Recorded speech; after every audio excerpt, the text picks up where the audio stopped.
अब साउंड आ रहा है आप लोग को? अब साउंड आ रहा है? हाँ जी, हाँ जी, ठीक है। तो कल अपन ने आरचेस पढ़ा था। आरचेस में अपन ने आरचेस के सपोर्ट्स पर रिएक्शन निकालना सीखा था, सपोर्ट्स पर रिजल्टेंट निकालना सीखा था, रेडियल शेयर नॉर्मल थ्रस्ट क्या होता है उसके बारे में थोड़ा सा डिस्कशन किया था।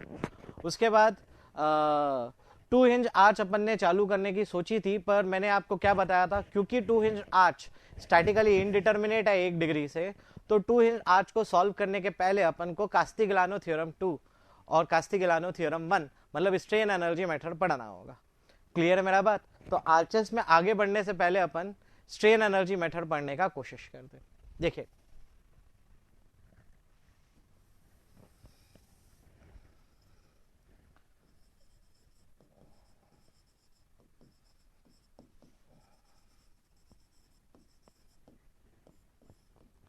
ठीक है भाई, वीडियो चल रहा है सबका? नवीन, वीडियो चल रहा है? राजकुमारी, वीडियो चल रहा है कि नहीं चल रहा है? हाँ, ओके। अब स्ट्रेन एनर्जी का बात करें तो strain energy, it is energy stored, it is energy stored in a structural member by virtue of which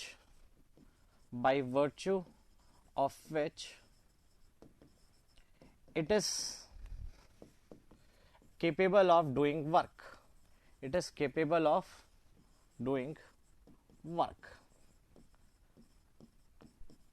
ठीक है भाई, बड़ी गौर से समझने का कोशिश करिएगा। हाँ भाई, सबको सब क्लियर है? अब क्या अपन आज करने वाले, पहले तो उसका बात कर ले अपन।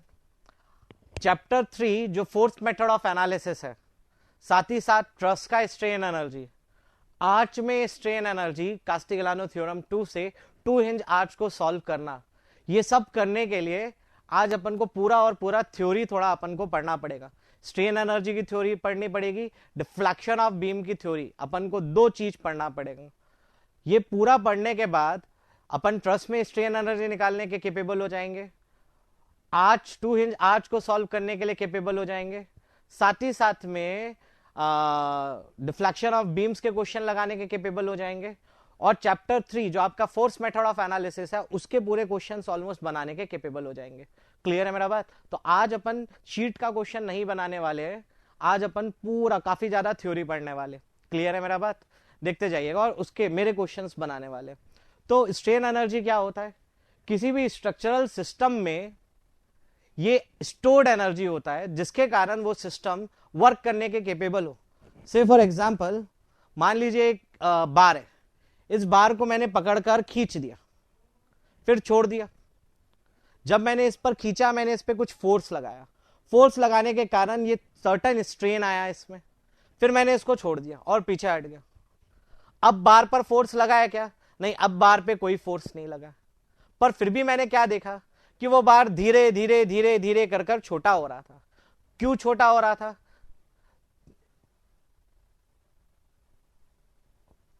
वीडियो आ रहा है? राजकुमारी रुक गया वीडियो, नवीन कुमार रुक गया वीडियो, आ रहा है नहीं आ रहा है? जल्दी बताइए यार।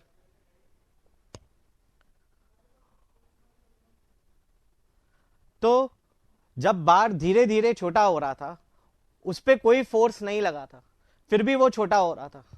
क्यों छोटा हो रहा था? क्योंकि जब मैंने उस पर पहले फोर्स लगाया था तब मैंने उसमें कुछ एनर्जी स्टोर कर दी थी, उस एनर्जी को स्ट्रेन एनर्जी बोलते हैं, जिसको यूज कर कर वो खुद धीरे धीरे धीरे धीरे छोटा होकर वर्क करने के केपेबल था। क्लियर है मेरा बात?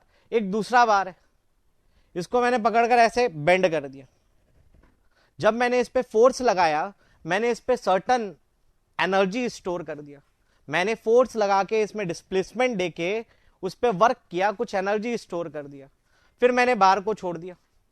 अब बार धीरे धीरे धीरे धीरे वापस सीधा हो रहा है, बिना फोर्स लगाए भी बार अपने आप सीधा हो रहा है। क्यों? क्योंकि मैंने जब पहले फोर्स लगाया था तो कुछ एनर्जी मैंने उसमें डाल दिया था, जिसको यूज कर कर वो अब वर्क कर रहा है। तो स्ट्रेन एनर्जी क्या होती है? Strain energy is energy stored in the structural system, जिसके होने के कारण वो वर्क करने के केपेबल होता है कोई भी स्ट्रक्चरल सिस्टम। अब स्ट्रेन एनर्जी को डिनोट करते हैं अपन सिंबल कैपिटल यू से। किससे डिनोट करते हैं? कैपिटल यू से। क्लियर है मेरा बात? नोट कर लिया होगा इसको आप लोगों ने। आगे बढ़े, देखिएगा। अब स्ट्रेन एनर्जी के 3 केसेस होते हैं। स्ट्रेन एनर्जी का केस 1, या पहले इसका वैल्यू समझते हैं। स्ट्रेन एनर्जी होता है वर्क के बराबर। किसके बराबर होता है? वर्क के बराबर। Strain energy, energy equivalent to होती है वर्क। मान लीजिए मैंने ये पेन को यहां पर फोर्स लगाया और यहां पर रख दिया, मतलब मैंने पेन पर कुछ वर्क किया। जितना मैंने वर्क किया उतना एनर्जी मेरे अंदर से खत्म हो गया। क्लियर है मेरा बात? तो जितना वर्क होता है उतनी एनर्जी कंज्यूम या डिसिपेट होती है सिस्टम से। तो वर्क और एनर्जी दोनों बराबर होते हैं। वर्क का फॉर्मूला क्या होता है? Force into displacement. Force into displacement. तो स्ट्रेन एनर्जी यू होती है पी इंटू डेल। क्लियर है मेरा बात? Force into displacement. कब? For sudden load.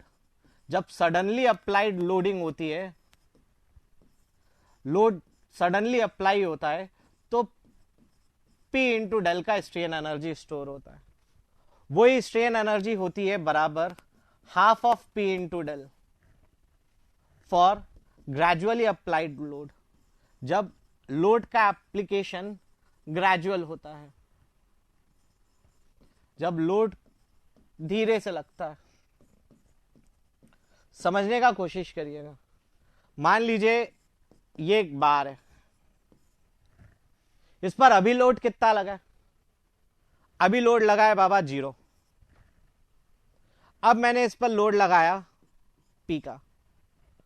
पहले लोड कितना था? 0। अब लोड कितना है? P। तो 0 प्लस P बाई 2, ये क्या हो गया? 0 प्लस P बाई 2 मतलब हाफ ऑफ P, ये होता है एवरेज लोड। ये क्या होता है? Average load.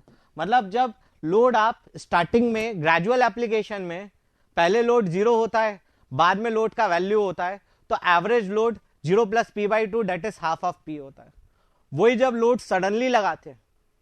क्लियर है मेरा बात? मतलब पहले भी P लगा रहता है, बाद में भी P लगा रहता है, तो सडन एप्लीकेशन बोलते हैं लोड का। कितना होता है? P इंटू डेल होता है।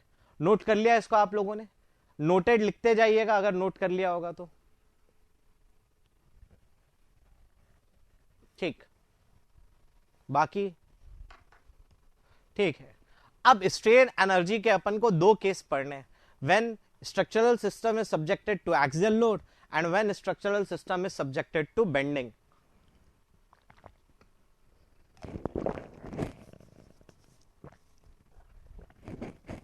समझने का कोशिश करिएगा।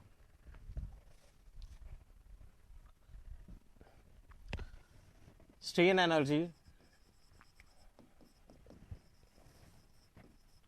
का केस 1, एक्सियल लोड। मान लीजिए एक मेंबर है, इस पर अभी लोड लगा है 0। अब इसका एक्सिस के अलोंग, एक्सिस के अलोंग मैंने लोड लगा दिया इसमें P। तो इसमें स्ट्रेन एनर्जी कितनी हो गई? स्ट्रेन एनर्जी हो गई half of P into del. अब आपको पता है स्ट्रेस प्रोपोर्शनल होता है स्ट्रेन के। स्ट्रेस होता है force acting per unit area.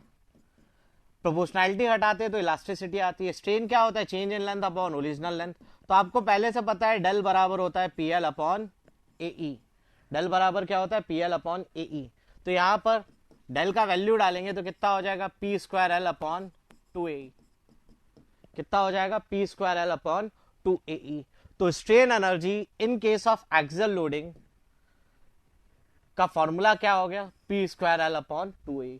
इस फॉर्मूले को किस में अप्लाई करोगे आप? ट्रस में। क्यों? क्योंकि ट्रस में एक्सियल लोड लगता है। ट्रस में क्या लगता है? एक्सियल लोड ही होता है।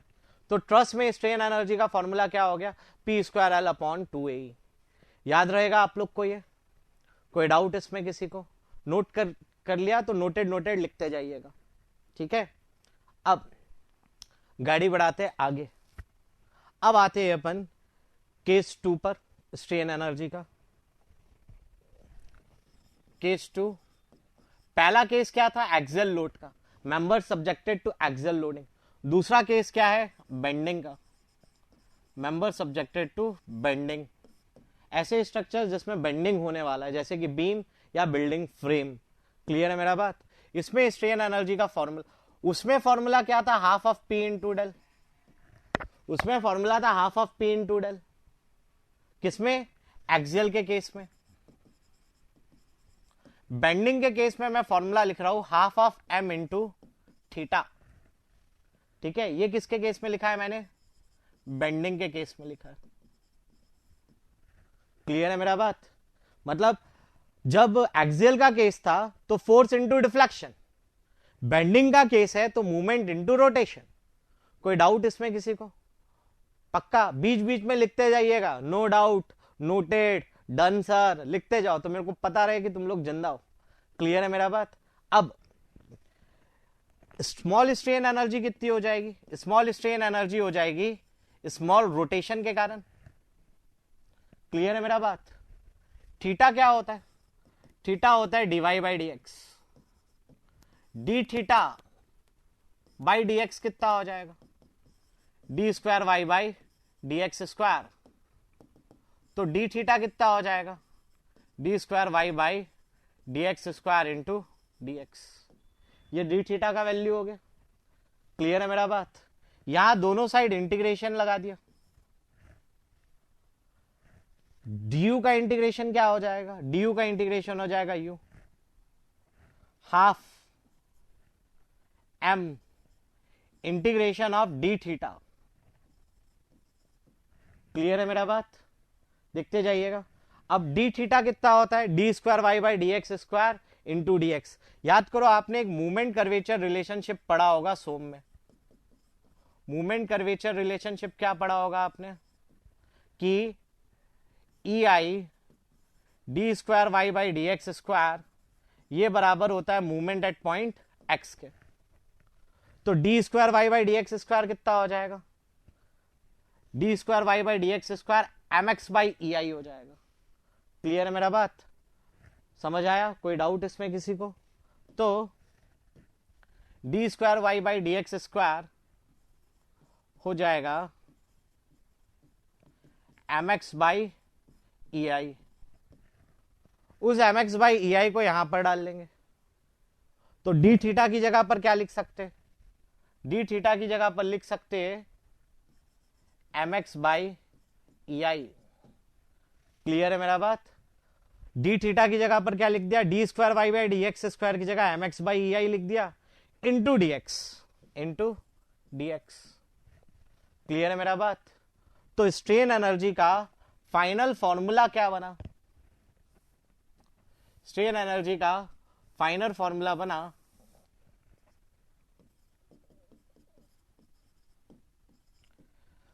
क्या बना? स्ट्रेन एनर्जी 1 बाई EI बाहर आ गया, 0 to length of the member, movement into movement, movement का स्क्वायर। ये फॉर्मूला बना for member subjected to bending. Strain energy का formula for member subjected to bending. Strain energy का फॉर्मूला क्या बना? 1/2 EI, 0 to length of the member, mx² dx। ये किस पर लगाएंगे? ये लगाएंगे बीम पर, फ्रेम्स पर। क्लियर है मेरा बात? नोट कर लिया आप लोगों ने? राजकुमारी, नोट किया आप लोगों ने?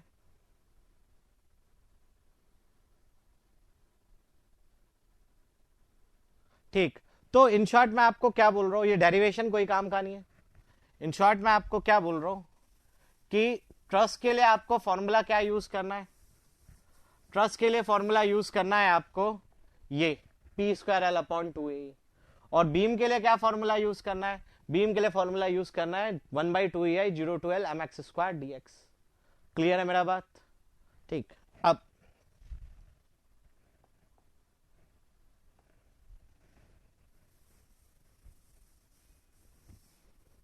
देखिए, मान लीजिए आपको एक बीम दिया, ऐसा लोड लगाए P, this is AB, length L है, फ्लेक्सुरल रिजिडिटी EI है। आपको पूछ लिया find strain energy in AB। ये आपके शीट का क्वेश्चन है, आगे शीट में भी है, वापस फिर से नहीं करने बैठेंगे, हाँ अभी कर ले रहे। ठीक है, P लोड लगाए, लेंथ L है, फ्लेक्सुरल रिजिडिटी EI है। आपको स्ट्रेन एनर्जी AB में निकालना है। ये क्या दिख रहा है आपको, बीम दिख रहा है कि ट्रस दिख रहा है? ये बीम दिख रहा। तो बीम में स्ट्रेन एनर्जी का फॉर्मूला क्या होता है? बीम में स्ट्रेन एनर्जी का फॉर्मूला होता है 1/2EI integration 0 to length of the member mx² dx। ये फॉर्मूला होता है स्ट्रेन एनर्जी का। अब मूवमेंट एट x बोला है तो एक x डिस्टेंस मानना पड़ेगा। यहां पर एक आर्बिट्री डिस्टेंस x मान लिया मैंने A से। इस पॉइंट पर मूवमेंट का वैल्यू कितना होगा? मूवमेंट निकालना है दो तरीका, लेफ्ट से राइट से। लेफ्ट में फिक्स सपोर्ट है जिसका मूवमेंट रिएक्शन अभी नहीं पता है, राइट में फोर्स है P। यहां पर मूवमेंट कितना हो जाएगा? P into x, del mx by del P, sorry movement कितना हो जाएगा? P into x. यहां पर रख दिया 1/2EI integration 0 to L P into x का square dx, 1/2EI P square x square integration 0 to L dx। x का integration कितना होता है? x cube by 3। X square का इंटीग्रेशन कितना होता है? x क्यूब बाई 3, 3 2 जा 6, 0 to L। आंसर क्या आ गया? PL cube by 6CI। Clear है मेरा बात? P square L cube by 6CI। कोई डाउट इसमें किसी को? ठीक है, बीम दिया था, P लोड लगा था, स्ट्रेन एनर्जी बोला 1/2EI 0 to L mx² dx लिख दिया। इस पॉइंट पर मूवमेंट की इक्वेशन लिख ली P इंटू एक्स, है ना। फिर मूवमेंट P इंटू एक्स था, मूवमेंट एट एक्स का स्क्वायर PX का square, P square x square का इंटीग्रेशन x क्यूब बाई 3, 3 2 जा 6CI, लिमिट डाल लिया। कोई डाउट इसमें किसी को? ओके, राजकुमारी एंड नवीन, समझ आया? ठीक।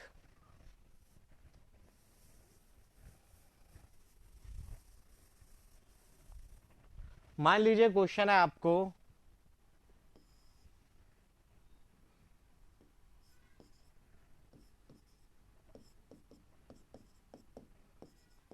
ये भी क्वेश्चन आया हुआ है। ठीक है, टोटल लेंथ L है, फ्लेक्सुरल रिजिडिटी EI है। ठीक है, आपको स्ट्रेन एनर्जी निकालना है AB में। फॉर्मूला लिखा 1/2EI 0 to L mx² dx। Clear है मेरा बात? अब मूवमेंट एट x है तो एक आर्बिट्री डिस्टेंस x मानना पड़ेगा भैया। एक डिस्टेंस मान लिया अपन ने x। यहां पर मूवमेंट कितना हो जाएगा? मूवमेंट निकालना है यहां पे तो पहले ये रिएक्शन पता होना चाहिए। बीच में लोड लगाए तो रिएक्शन कितना हो जाएगा? W/2 और W/2। तो मूवमेंट एट x कितना हो जाएगा? W/2 into x. यहां पर मूवमेंट लेफ्ट से निकालेंगे, फोर्स है W/2, perpendicular distance x। Clear है मेरा बात? अब इसका स्क्वायर है ना, तो strain energy AB 1/2EI 0 to L W/2 into x का स्क्वायर dx। अब इसमें एक गड़बड़ है। गड़बड़ क्या है कि भाई सब यहां गौर से सुनिएगा। आपने जो मूवमेंट की इक्वेशन लिखी है ना यार, वो सिर्फ सेंटर तक वैलिड है। कहां तक वैलिड है? सेंटर C तक। द मूवमेंट मान लो आपका एक्स सेंटर को क्रॉस कर गया, अगर आपका एक्स सेंटर को क्रॉस कर गया, यहां पर मूवमेंट कितना हो जाएगा? लेफ्ट से लोगे तो W/2 इंटू एक्स तो होगा ही होगा, कैपिटल W इंटू समथिंग भी आ जाएगा, मूवमेंट की इक्वेशन चेंज हो जाएगी। समझ आ रहा है मेरा बात आपको क्या, कि आपकी मूवमेंट की इक्वेशन सेंटर तक वैलिड है, क्योंकि सेंटर तक ये लोड कैपिटल W नहीं लगा है। अगर सेंटर से बाहर आपका एक्स गया तो W/2 इंटू एक्स तो आएगा ही आएगा, माइनस कैपिटल W इंटू इतना दूरी भी आ जाएगा, तो इक्वेशन चेंज हो जाएगी मूवमेंट की। तो लिमिट तुम पूरे बीम की नहीं डाल सकते, लिमिट आपको कहां तक की डालनी पड़ेगी? L/2 तक की, क्योंकि सेंटर तक आपका ये मूवमेंट का फॉर्मूला वैलिड है, तो सेंटर तक की लिमिट डालेंगे। हां, पर जो AC में हो रहा है वही BC में भी हो रहा होगा, है ना? AC का जितना भी स्ट्रेन एनर्जी होगा BC का भी उतना ही होगा। ये AC तक का, सेंटर तक का लिखा है, A से C तक का, BC में भी वही हो रहा होगा, तो इसमें क्या कर दे इंटू 2, तो पूरा AB का मिल जाएगा। क्लियर है मेरा बात? हाँ भाई, दो सपोर्ट है, सिंपली सपोर्टेड बीम बोलते हैं नवीन इसको। तो अब स्ट्रेन एनर्जी कितनी हो जाएगी? ये टू तो कट गया, 1/EI 0 to L/2 W²/4 x² dx 1/EI W² x³/12, limit कितनी? 0 से L/2, कितना हो गया? W² L³ है ना, 2 का क्यूब 8, 12 8 जा 96 EI, ये फॉर्मूला बना। क्लियर है मेरा बात? समझ आया? तो आंसर कितना हो गया इसका? W² L³/96 EI। ये डायरेक्ट याद होने चाहिए फॉर्मूले। स्ट्रेन एनर्जी का, cantilever beam subjected to point load at free end, और simply supported beam subjected to point load at the centre. पिछला फॉर्मूला क्या था? P² L³/6 EI, वो भी डायरेक्ट याद होना चाहिए, और W² L³/96 EI, वो भी डायरेक्ट याद होना चाहिए। क्लियर है मेरा बात? नोट किया आप लोगों ने? बढ़ जाए आगे।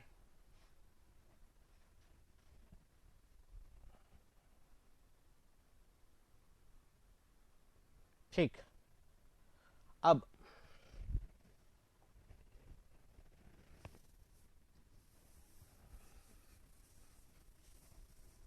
देखिएगा बड़े गौर से,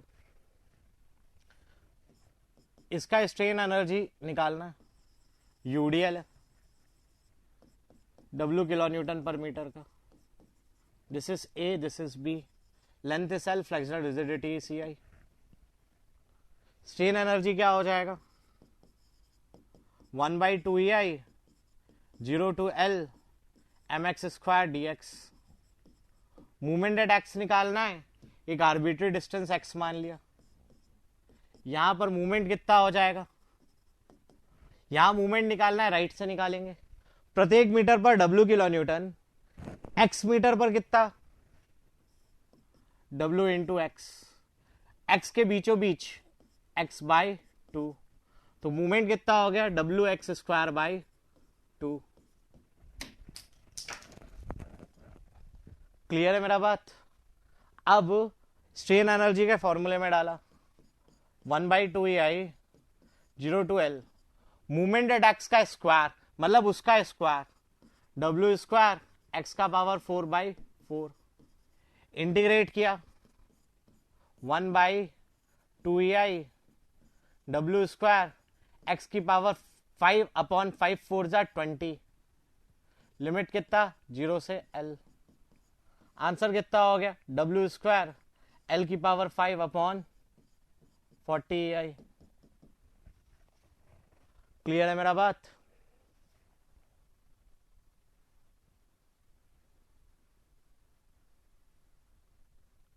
नोट कर लिया सबने? राजकुमारी समझ आया आपको? नवीन ठीक? बढ़ जाते हैं आगे। ठीक है, तो ये स्ट्रेन एनर्जी अपन ने बीम में निकालने का सीखा। क्लियर है मेरा बात? अब ट्रस में निकालना है, मान लीजिए, मिटा दो इसको, देखिएगा।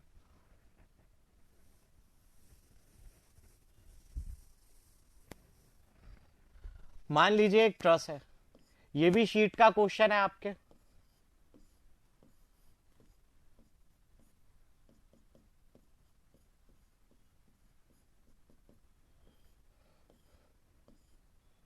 ये सब 3 मीटर है, मान लो ये भी 3 मीटर है।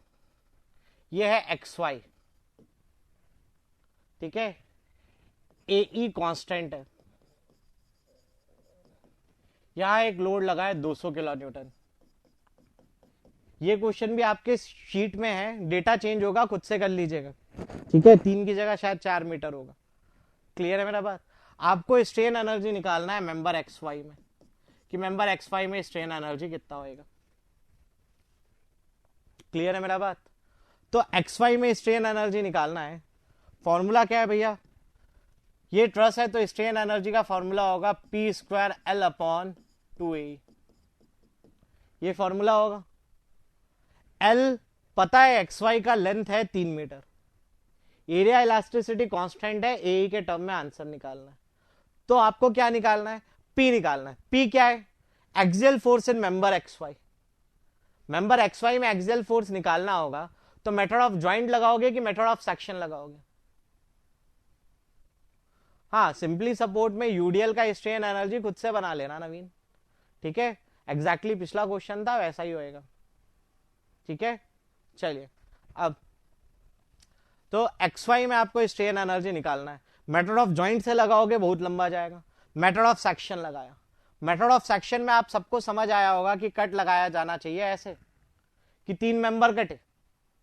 3 मेंबर कटा तो ये वाला रिलीज हो गया, ये रिलीज हो गया और ये रिलीज हो गया। 3 मेंबर कटे, तीनों मेंबर अब एक्सटर्नल हो गए और रिलीज हो गए। ऊपर के सिस्टम में, पूरे ऊपर के ट्रस में मैं समीशन एफ एक्स लगा देता हूं। क्या लगा देता हूं? Summation F x. पूरा ऊपर का सिस्टम में एक्स में 2 ही फोर्स है, 200 वहां है, अगर एफ एक्स वाई यहां है तो एफ एक्स वाई कितना हो गया? 200 का टेंशन, क्योंकि पॉजिटिव आया है ना भाई। ये वाई का फोर्स है, ये भी वाई का फोर्स है। ऊपर के सिस्टम में समीशन एफ एक्स लगा दिया मैंने। देखो ये दोनों पैरेलल थे, तो मेरे को पहले ही समझ गया कि मूवमेंट का इक्वेशन तो नहीं लगेगा। बचा समीशन एफ वाई और summation F X. Summation F Y लगाता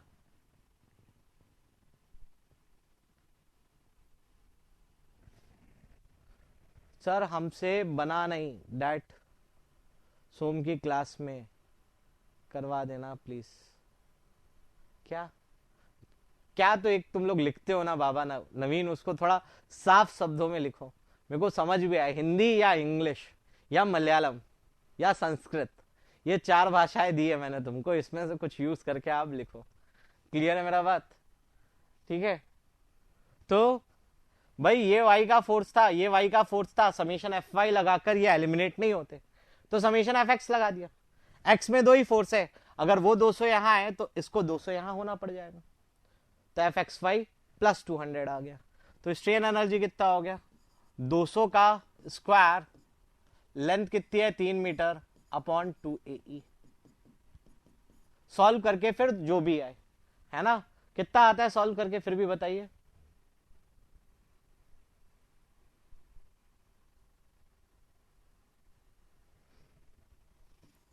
60,000 बाई AE।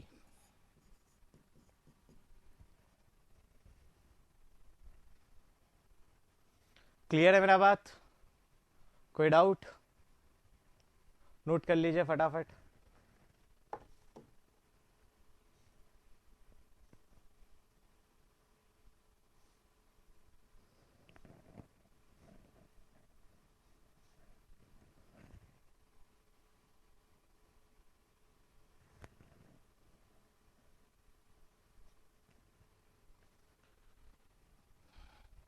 बताना है नवीन, चलो भाई बता देते, है ना, नवीन को नींद नहीं आएगी वरना। चलिए देखना नवीन।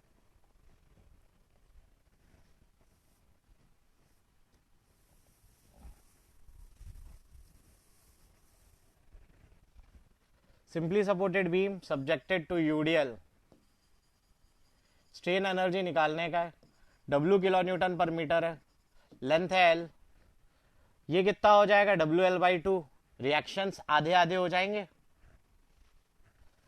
स्ट्रेन एनर्जी निकालना है AB में, क्या हो जाएगा 1/2EI 0 to L mx² dx। Movement at x के लिए एक आर्बिट्री डिस्टेंस x मान लिया। मूवमेंट एट x कितना हो जाएगा, लेफ्ट से निकालूंगा तो WL/2 इंटू एक्स, है ना, यहां पर लेफ्ट में WL/2 इंटू एक्स, लेफ्ट में यूडीएल भी है, प्रत्येक मीटर पर W, लेफ्ट में x मीटर का यूडीएल है, तो x मीटर पर कितना होगा W इंटू एक्स, कहां लगेगा x के बीचों बीच यानी x/2 पर, तो -W(x²/2। क्लियर है मेरा बात, ये फॉर्मूला बना मूवमेंट एट पॉइंट x का। क्लियर है मेरा बात, समझ आया। अब यहां पे इक्वेशन में डाल देंगे मूवमेंट एट x का स्क्वायर, तो 1/2EI WL/2 into x minus WX²/2 का स्क्वायर।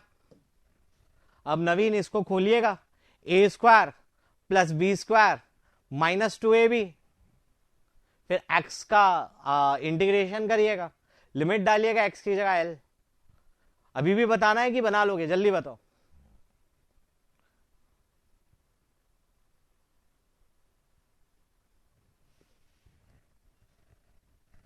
देखिएगा 1/2EI A²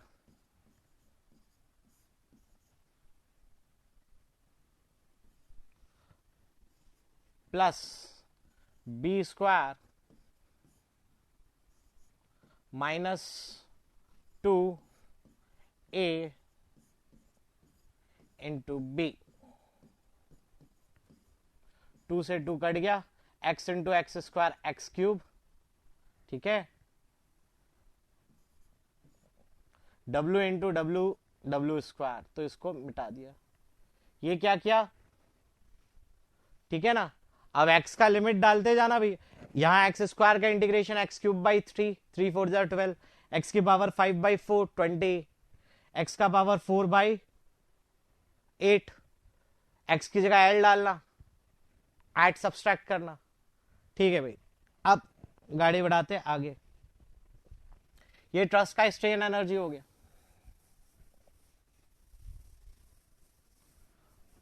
क्लियर है मेरा बात। अब बात करते कास्टिग्लियानो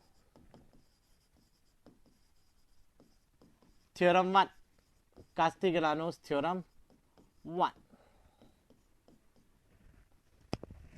क्लियर है मेरा बात। कास्टिग्लियानो थ्योरम 1 डिस्प्लेसमेंट निकालने के काम में आता है। क्या निकालने के काम में आता है, डिस्प्लेसमेंट। और कास्टिग्लियानो थ्योरम 2 एक्शन निकालने के काम में आता है। क्लियर है मेरा बात। कास्टिग्लियानो थ्योरम 1 डिस्प्लेसमेंट निकालता है, कास्टिग्लियानो थ्योरम 2 एक्शंस निकालता है। क्लियर है मेरा बात। इसका स्टेटमेंट क्या है, if in a structure set of loads W1, W2 and movements M1, M2 are acting, producing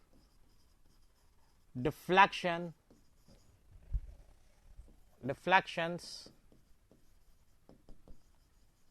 y1, y2 and rotations यानी कि slope θ1, θ2, then partial differentiation of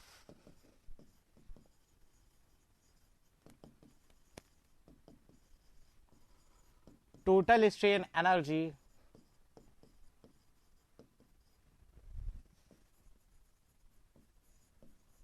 gives displacement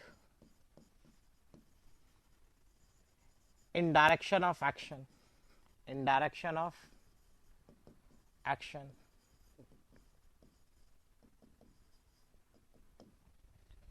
strain energy यहां पे with respect to any action, with respect to any action, ठीक है, फटाफट note कर लो, gives displacement in the direction of action. Note किया आप लोगों ने? ये बहुत ही इंपॉर्टेंट है, कास्टिग्लियानो थ्योरम 1 भी, थ्योरम 2 भी, मैक्सवेल्स रेसिप्रोकल थ्योरम भी. क्लियर है मेरा बात? ठीक.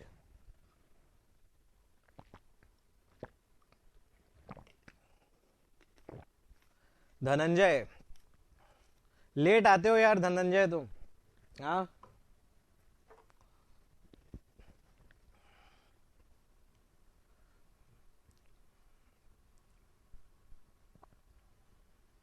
किसी भी इंटरव्यू में आपसे कास्टिग्लियानो थ्योरम 1 पूछा जाए, ये आप दोगे, सामने वाला आपको फूलों की माला पहना के भेजेगा. चलिए अब गाड़ी बढ़ाए आगे. मतलब थ्योरम 1 क्या थी? ये एक स्ट्रक्चरल सिस्टम है, इसमें बहुत सारे लोड्स लगे, W1, W2, बहुत सारे मूवमेंट्स लगे, M1, M2. इन लोड्स के कारण डिफ्लेक्शन आ रहा है यहां पे Y1 का, यहां डिफ्लेक्शन आ रहा है Y2 का, यहां रोटेशन आ रहा है, मान लो θ1, यहां रोटेशन आ रहा है θ2. तो कास्टिग्लियानो ने क्या कहा? अच्छा. तो कास्टिग्लियानो ने क्या कहा? कास्टिग्लियानो ने कहा कि जब, बड़े गौर से मेरी तरफ सुनिएगा, एक बार बताऊंगा, समझ आया तो बहुत बढ़िया, नहीं आया तो वैसा होता है, ठीक है. कास्टिग्लियानो ने यह कहा कि स्ट्रक्चर की टोटल स्ट्रेन एनर्जी को अगर तुम किसी एक्शन से डिफरेंशिएट कर दोगे तो उस एक्शन के नीचे का डिस्प्लेसमेंट मिल जाएगा. मतलब अगर तुमको डिस्प्लेसमेंट क्या होता है? y1, y2, θ1, θ2. Deflection and slopes are together called as displacements. Castigliano ने क्या बोला? तुमको y1 चाहिए अगर, तो टोटल स्ट्रेन एनर्जी को पार्शियली डिफरेंशिएट कर देना. किससे? y1 चाहिए तो 1 पे लगे एक्शन, मतलब 1 पे लगे फोर्स से डिफरेंशिएट कर देना, तो तुमको 1 का डिफ्लेक्शन मिल जाएगा. तुमको y2 चाहिए अगर, तो टोटल स्ट्रेन एनर्जी को पार्शियली डिफरेंशिएट कर देना. किससे? तुमको y2 चाहिए तो 0.2 पे लगे फोर्स से पार्शियली डिफरेंशिएट कर देना, तो y2 मिल जाएगा. थीटा चाहिए अगर, तो टोटल स्ट्रेन एनर्जी को उस पॉइंट पे लगे मूवमेंट से डिफरेंशिएट कर देना. θ2 चाहिए तो टोटल स्ट्रेन एनर्जी को उस पॉइंट पे लगे मूवमेंट से डिफरेंशिएट कर देना. मतलब स्ट्रेन एनर्जी को अगर फोर्स से डिफरेंशिएट करते तो उस फोर्स के नीचे का डिफ्लेक्शन मिल जाता है, ठीक है. अगर फोर्स वर्टिकल था तो वर्टिकल डिफ्लेक्शन मिलेगा, अगर फोर्स हॉरिजॉन्टल था जिससे तुमने डिफरेंशिएट किया तो हॉरिजॉन्टल डिफ्लेक्शन मिलेगा. क्लियर है मेरा बात? The partial differentiation of total strain energy of the system with respect to any action gives displacement in the direction of action. जिस डायरेक्शन में एक्शन होगा उसी डायरेक्शन में डिस्प्लेसमेंट मिलेगा. क्लियर है मेरा बात? चलिए अब इसको अपन समझने का कोशिश करते. मिटा दूं? नोट कर लिया होगा आप लोगों ने? चलिए अब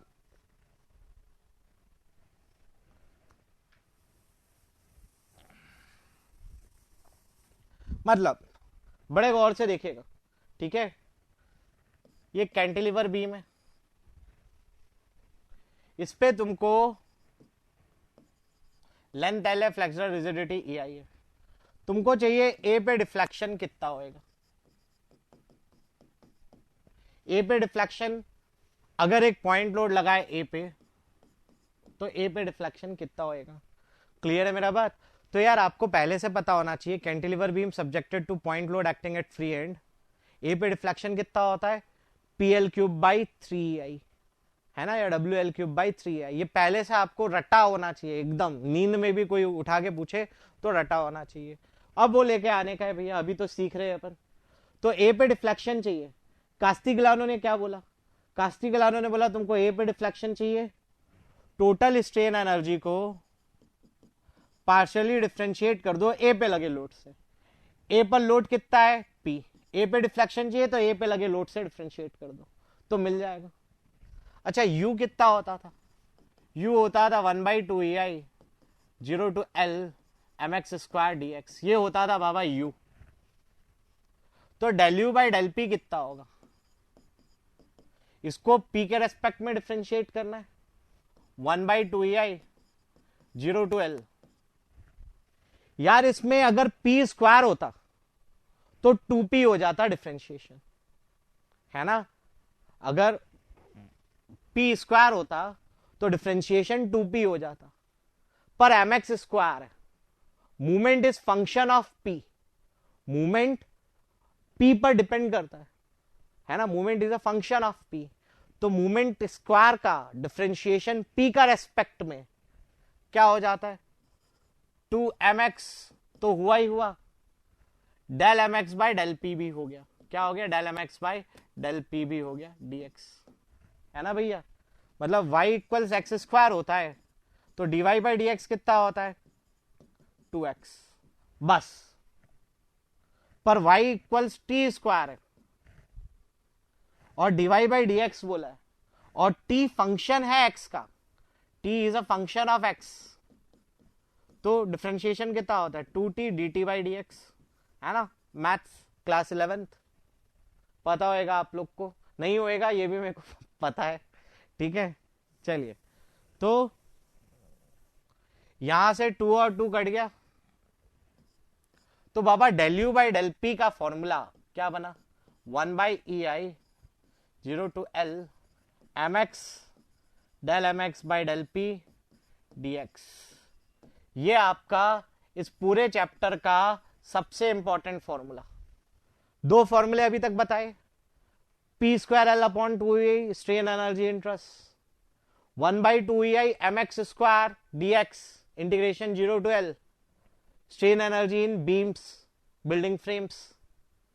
डिस्प्लेसमेंट निकालने का फॉर्मूला बीम्स पर या बिल्डिंग फ्रेम्स पर 1/EI 0 to L mx del mx by del P dx।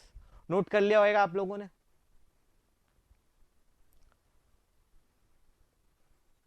तो ठीक, तो आपको ए पर डिफ्लेक्शन निकालना था बाबा। ए पर डिफ्लेक्शन निकालने का फॉर्मूला ये, तो मूवमेंट एट एक्स निकालना है तो सबसे पहले तो एक्स एक डिस्टेंस ले लिया। यहां पर मूवमेंट एट एक्स कितना हो जाएगा? राइट से निकाला, force into distance, del M x by del P कितना होएगा? पी का डिफ्रेंशिएशन कितना होता है? 1 होता है ना। पी एक्स को डिफ्रेंशिएट करना है पी से, पी का डिफ्रेंशिएशन 1, बचा कितना? एक्स। एम एक्स और del M x by del P का मल्टीप्लीकेशन है, ये दोनों मल्टीप्लाई करना, तो पी एक्स इंटू एक्स कितना हो जाएगा? P x square. तो डिफ्लेक्शन एट ए कितना हो गया? Deflection at A 1/EI M x और del M x by del P का मल्टीप्लीकेशन कितना? P x square dx integration 0 to L। Clear है मेरा बात? एक्स स्क्वायर का इंटीग्रेशन एक्स क्यूब बाई 3, है ना। लिमिट कितना? 0 से L, कितना आ गया? P L cube by 3I। ये पहले से पता था, अपन को आना चाहिए, रटा होना चाहिए फॉर्मूला कि cantilever beam subjected to point load acting eight the free end has a deflection of P L cube by 3I। कोई डाउट इसमें किसी को? ठीक, नोट कर लिया, वेरी गुड। अब गाड़ी बढ़ाते आगे।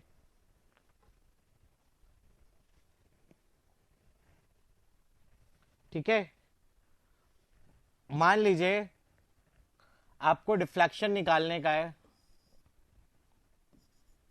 ए पर, और लगा क्या है? यूडीएल। आपका लेंथ एल फ्लेक्सुरल रिजिडिटी ई आई। मकसद है ए पे डिफ्लेक्शन निकालना। आप सबको पहले से पता होना चाहिए कि ए पे डिफ्लेक्शन का फॉर्मूला क्या होता है।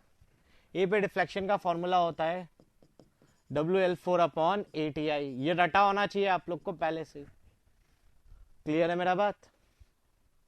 L³ नहीं धनंजय, L4।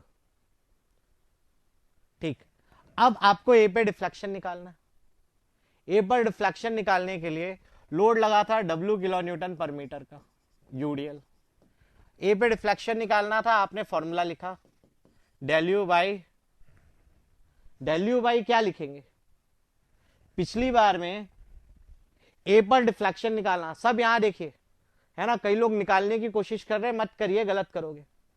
मयंक रुक जाओ।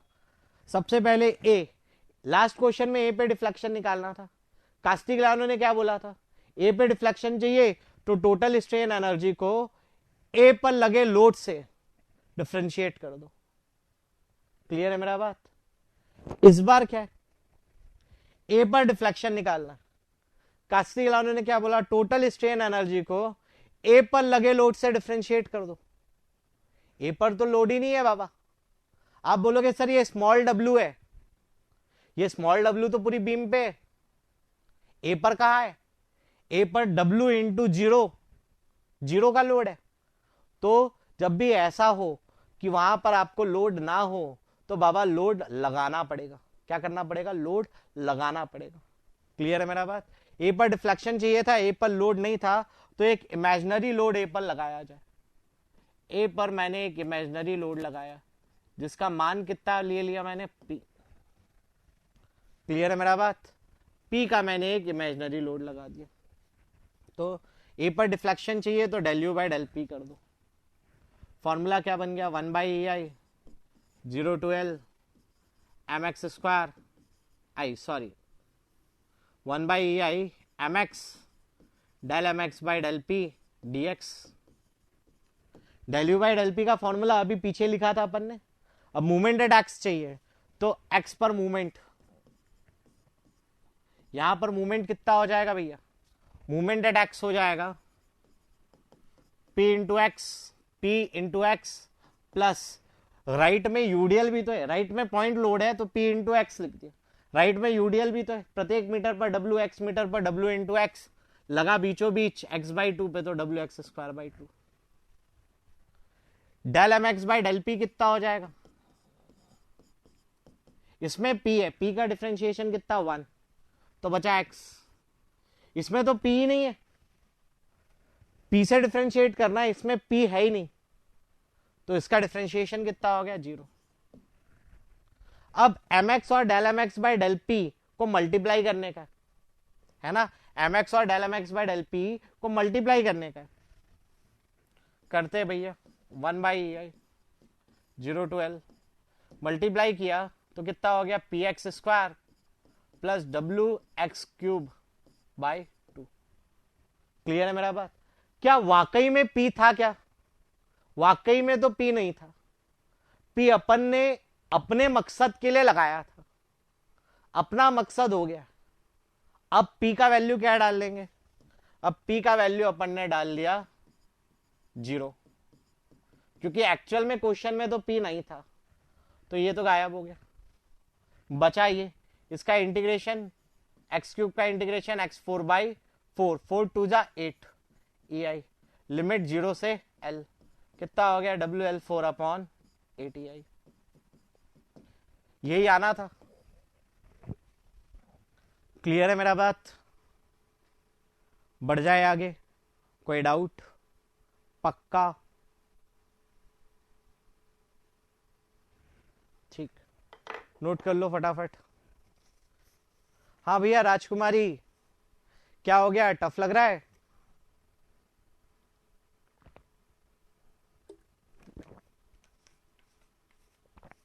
अच्छा है, टफ होना चाहिए। सिंपल है जबकि ये टफ नहीं है। टफ तो आगे आएगा।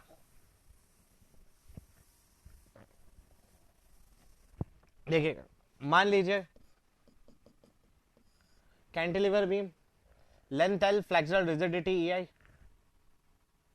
यहां पर एक मूवमेंट लगा है, आपको ए पे डिफ्लेक्शन निकालना। कास्टिग्लियानो ने क्या कहा, ए पर डिफ्लेक्शन चाहिए तो टोटल स्ट्रेन एनर्जी को ए पे लगे लोड से डिफरेंशिएट कर दो।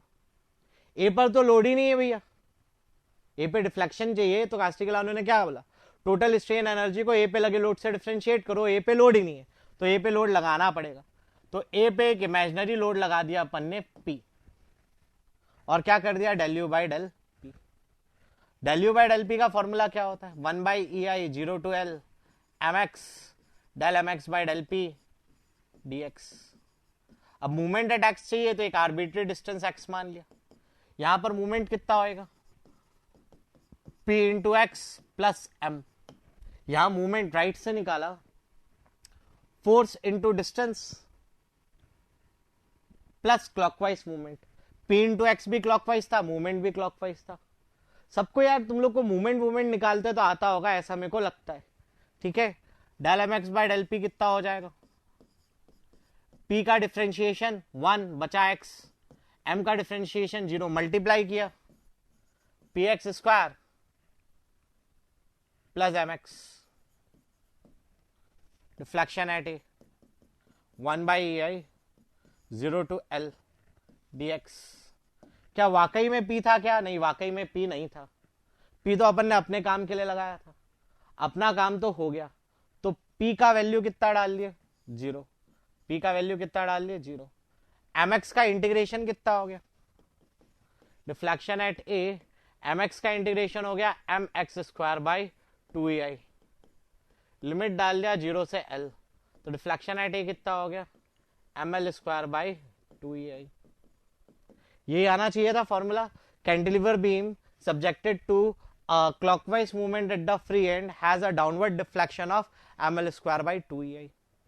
क्लियर है मेरा बात, बढ़ जाए आगे, ठीक। अब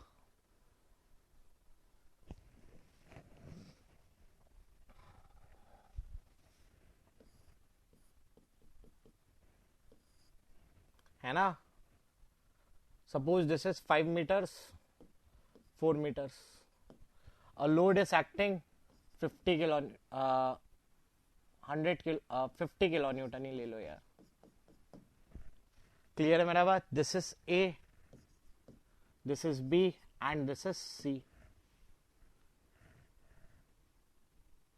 EI is constant throughout.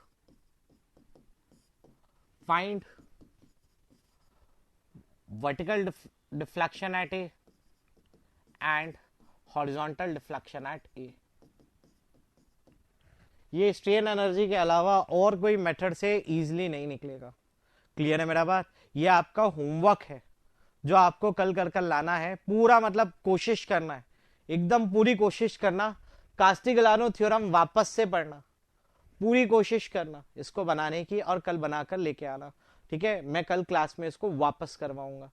मैं चाहता हूं, ये बहुत इंपॉर्टेंट क्वेश्चन है यार, आजकल सारे एग्जाम्स में आना चालू हो गए, तो इसको आप कर देखिएगा। कल अपन इसको डिस्कस करेंगे, 5 metre 4 metre 50 kilo newton. Clear है मेरा बात, याद रहेगा मेरे को। बढ़ जाओ आगे, चलिए अब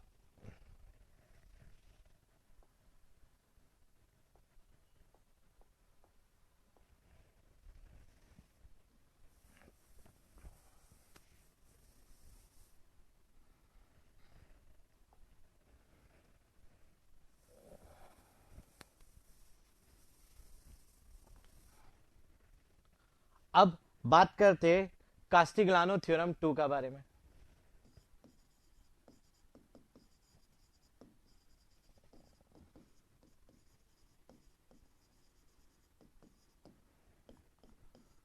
कास्टिग्लियानो थ्योरम 2 क्या बोलता है, Castigliano theorem 2 basically subjective type of paper, मतलब जो कन्वेंशनल पेपर होते हैं लेंदी पेपर, उनके काम के लिए आपको पढ़ना होता है। क्लियर है मेरा बात, प्री में ये नहीं आ सकता। देखिए ये क्या बोलता है, in a structure system partial strain energy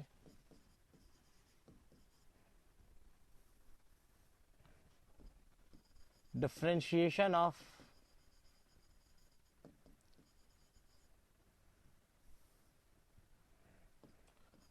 partial differentiation of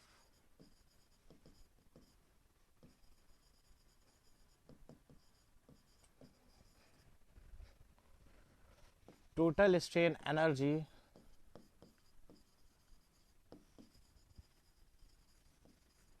with respect to any redundant, unknown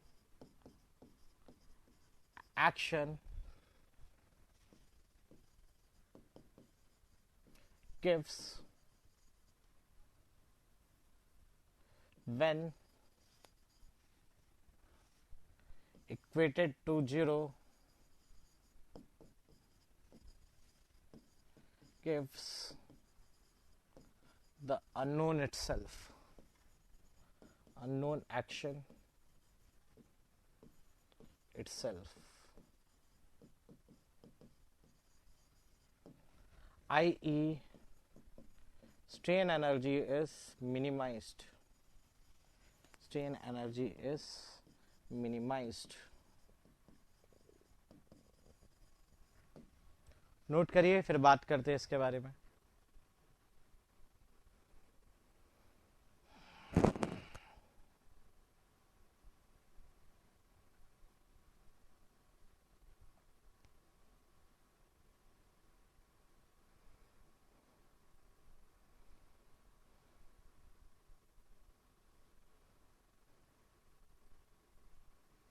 ठीक, अब ये क्या बोल रहा है समझने का कोशिश करिएगा. थ्योरम 1 डिस्प्लेसमेंट देता है, थ्योरम 2 एक्शंस देता है. कास्टिग्लिआनो थ्योरम 2 एक इनडिटरमिनेट सिस्टम को सॉल्व करने में आपकी मदद करता है. ठीक है, helps in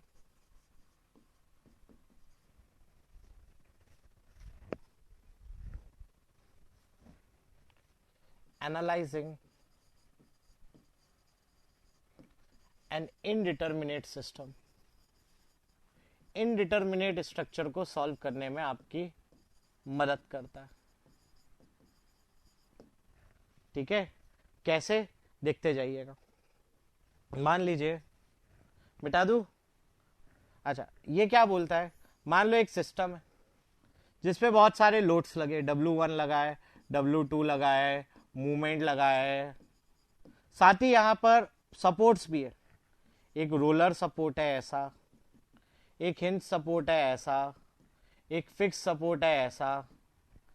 in roller support, hinge support और फिक्स सपोर्ट पे अलग अलग एक्शन क्रिएट हो रहे हैं.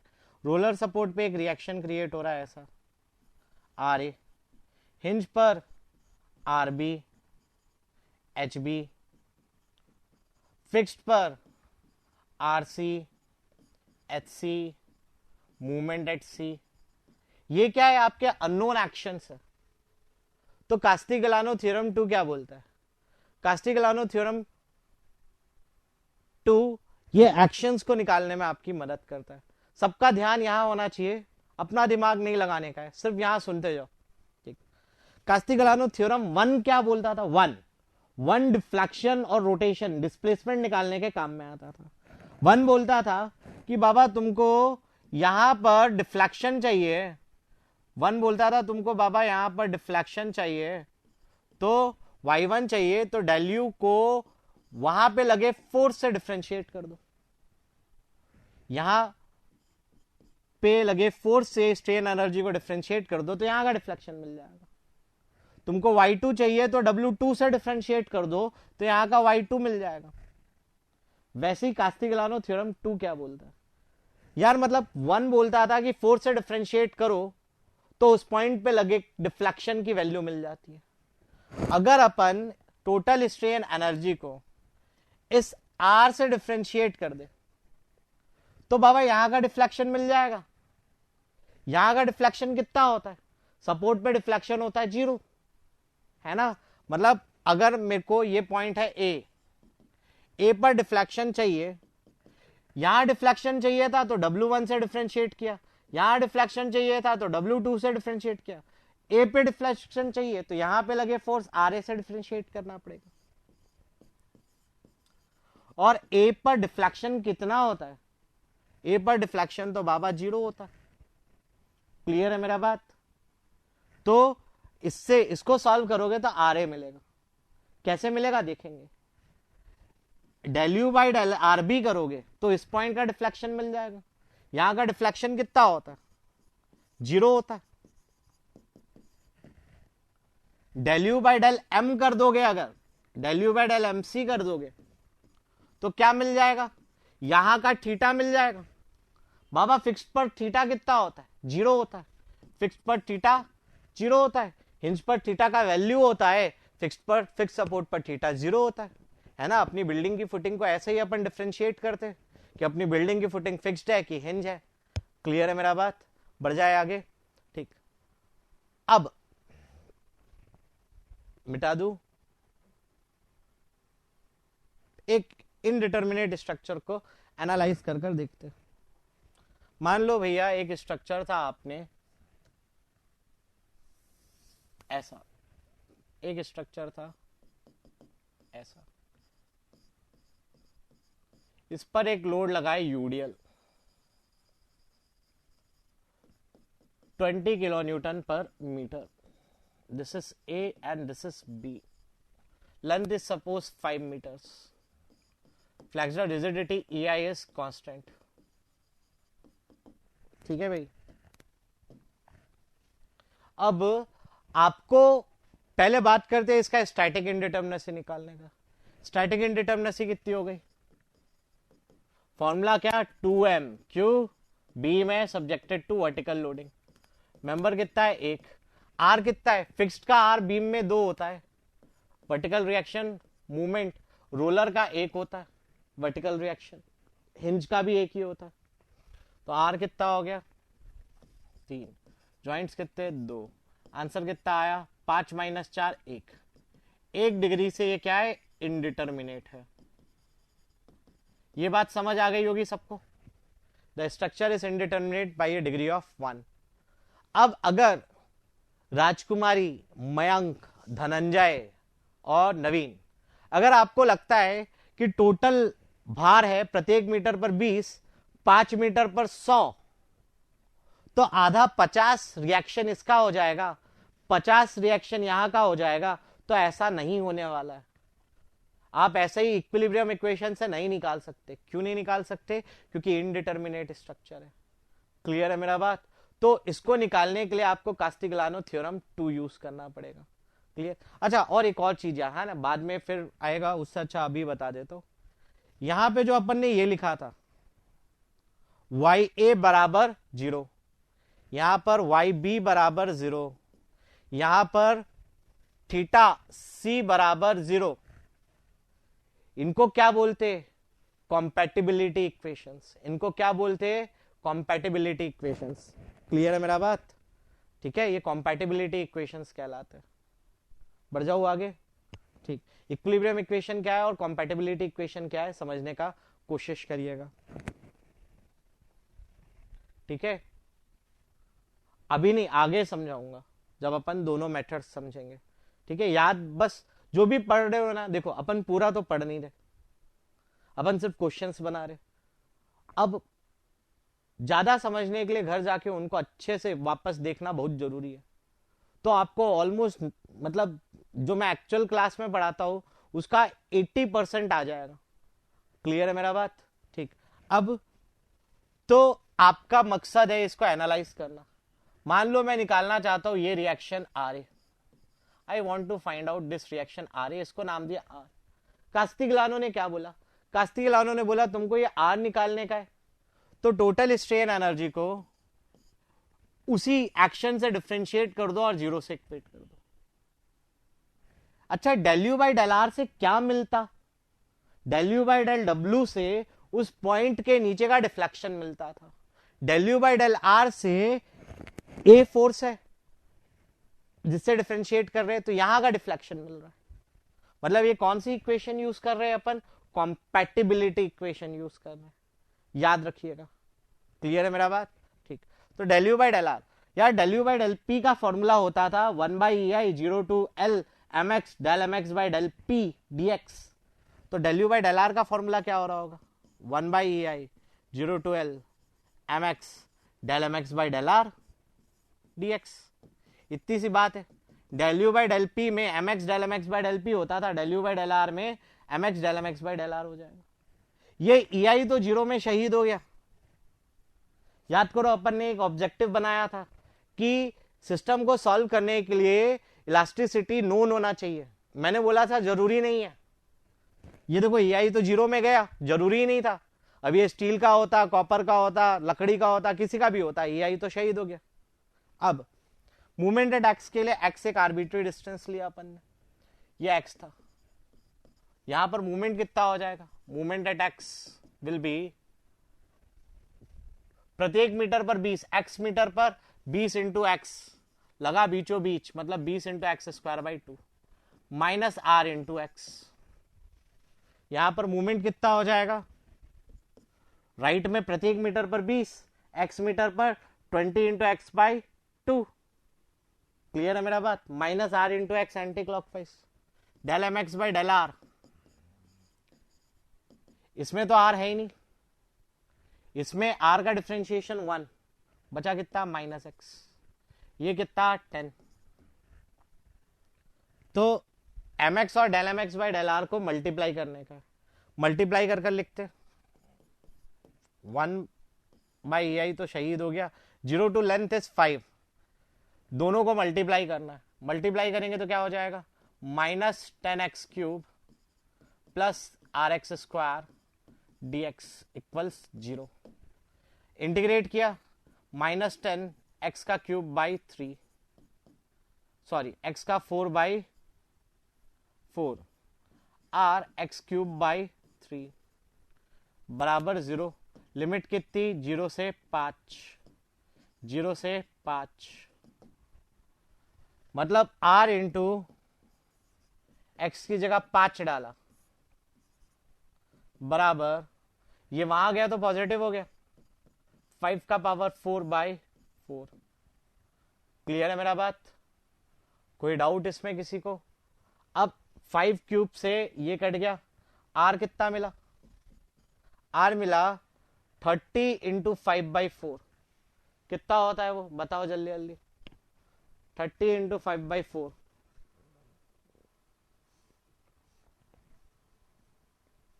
That is 37.5 kilo Newton. मतलब ये रिएक्शन जो आप सोच रहे थे 50-50 होगा, वो 50-50 नहीं हुआ। ये रिएक्शन का वैल्यू कितना आया? 37.5 किलो न्यूटन। अब ये 37.5 है तो बी पर रिएक्शन कितना हो जाएगा? टोटल भार है 100, 37.5 इसने संभाल लिया, बचा हुआ ये संभालेगा। अब बी पर मूवमेंट निकालना है, निकाल लो राइट से। 20 इंटू 5 इंटू 2.5 माइनस 37.5 इंटू 5। अब कुछ भी निकाल सकते हो, इनडिटर्मिनेसी एक थी, मतलब कोई एक चीज निकाल लिया, गेम खत्म, सब निकाल लिया। फिर नोट कर लीजिए,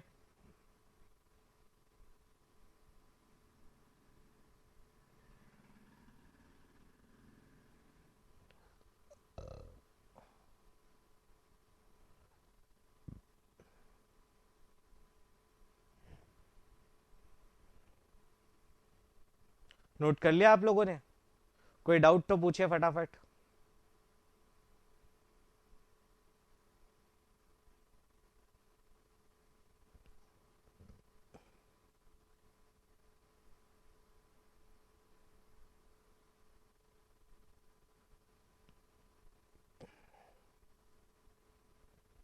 देखिएगा,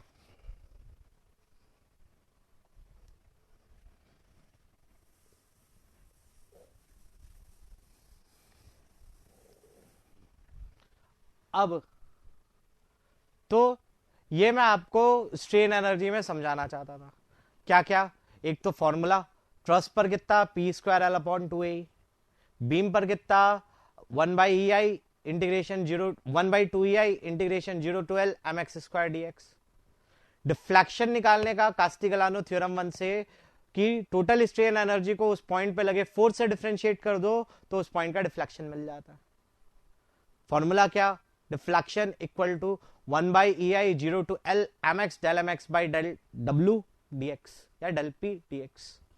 कास्टिग्लियानो थ्योरम टू एक्शंस निकालने के काम में आती है, इनडिटर्मिनेट स्ट्रक्चर को सॉल्व करने के काम में आती है। Castigliano theorem to mainly mains में आता है, ऑब्जेक्टिव टाइप ऑफ पेपर में नहीं आता है। क्लियर है मेरा बात?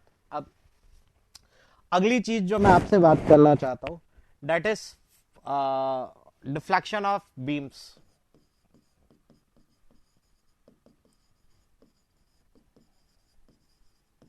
इसमें फॉर्मूले आपको पहले से याद होंगे, फिर भी मैं फटाफट बता देता हूं। अ cantilever beam subjected to point load W at free end, length L, flexural rigidity EI. Deflection at A is given by WL cube by 3EI. Rotation at A is given by WL square by 2EI.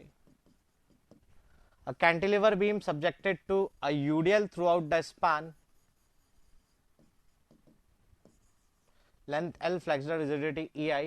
Deflection is given by WL4 upon 8EI, and theta at A is given by WL cube by 6EI.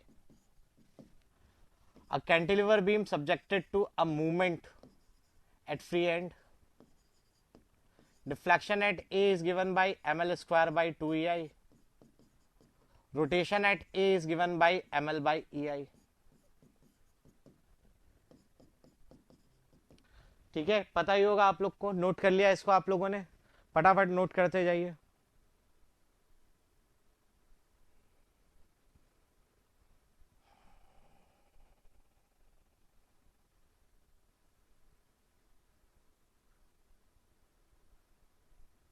चलिए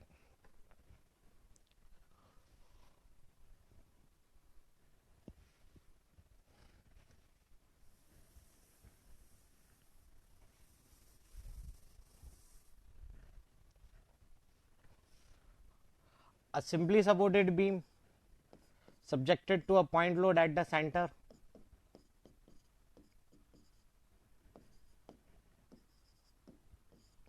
deflection at center is given by WL cube by 48 EI. Clear है मेरा बात? Rotation eight A is given by WL square by 16 EI. Clear है मेरा बात? पर वो important नहीं है तो उसको नहीं लिख रहे, जो काम का है मैं वो लिख रहा हूं। A simply supported beam subjected to a UDL throughout the span of intensity W kilonewton per meter. Deflection at center is given by 5 WL4 upon 384 EI. Clear है मेरा बात? A simply supported beam subjected to a movement at free end, rotation of length L, rigidity EI. क्या याद रखिएगा, इसका deformation कैसा होता है? कुछ इस प्रकार का कि यहां पे जो भी थीटा होता है वो इस थीटा के डबल होता है। ठीक है, थीटा ए डबल होता है थीटा बी के। थीटा ए का वैल्यू कितना होता है? ML बाई 3EI, और थीटा बी का वैल्यू कितना होता है? उसका आधा, ML बाई 6EI। ये फॉर्मूले आपको डायरेक्ट याद होंगे, किसी भी सोम की किताब में आपको मिल जाएंगे।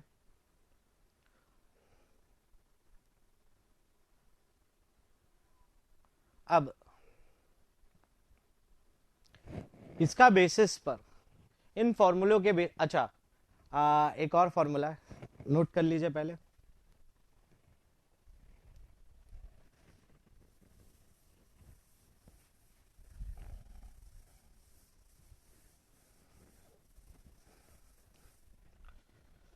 मान लीजिए कैंटिलीवर बीम है subjected to point load W here, this is A and this is B, है ना? इसका डिफॉर्मेशन कैसा होगा? इसका डिफॉर्मेशन होगा यहां से यहां कर्व, फिर स्ट्रेट लाइन। यार यहां सिर्फ इतना होता था तो यहां डिफ्लेक्शन होता था WA क्यूब बाई 3EI, और यहां थीटा होता था WA स्क्वायर बाई 2EI। है ना, अभी पीछे फॉर्मूला लिखा, वैसे ही इसमें लोड लग रहा है W A दूरी पर, तो यहां का डिफ्लेक्शन कितना हो रहा होगा, WA³/3EI, और यहां थीटा कितना हो रहा होगा, थीटा हो रहा होगा WA²/2EI। तो यहां का डिफ्लेक्शन कितना होगा, टोटल डिफ्लेक्शन कितना होगा, टोटल डिफ्लेक्शन होगा इतना प्लस इतना, ये WA³/3EI है, तो ये भी भैया WA³/3EI होगा, है ना। ये जो भी थीटा है वही थीटा ये भी होगा, corresponding angles between parallel lines, है ना। ये दो लाइन पैरेलल होती है तो ये एंगल सेम होता है, ये एंगल सेम होगा। तो अपन को पता चला कि अ cantilever beam subjected to an eccentric load W, then rotation at free end is given by WA²/2EI। Clear है मेरा बात। दूसरी बात अपन को पता चली कि भैया अगर यहां डिफ्लेक्शन निकालना है, क्या निकालना है, ये डिफ्लेक्शन निकालना है, तो किसके बराबर होगा, वो इतना प्लस इतना होगा, है ना। डिफ्लेक्शन एट ए वो होगा WA³/3EI प्लस इतना, इसको नाम दिया अपन ने परपेंडिकुलर, ठीक है। ये परपेंडिकुलर को गौर से देखो, ये ट्रायंगल दिख रहा है आपको, इस ट्रायंगल में ये बी है, ये थीटा है, ये परपेंडिकुलर है। tan थीटा यानी कि थीटा कितना होता है, परपेंडिकुलर बाई बेस, तो परपेंडिकुलर कितना होता है, थीटा इंटू बेस। क्लियर है मेरा बात। तो प्लस परपेंडिकुलर, परपेंडिकुलर कितना हो गया, परपेंडिकुलर हो गया थीटा इंटू बेस, थीटा कितना है WA²/2EI, WA²/2EI थीटा है, इंटू बेस है बी। तो डिफ्लेक्शन एट फ्री एंड कितना हो गया, WA³/3EI प्लस WA²B/2EI। क्लियर है मेरा बात, कोई डाउट।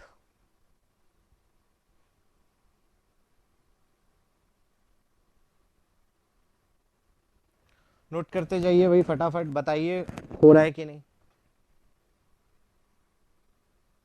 ठीक,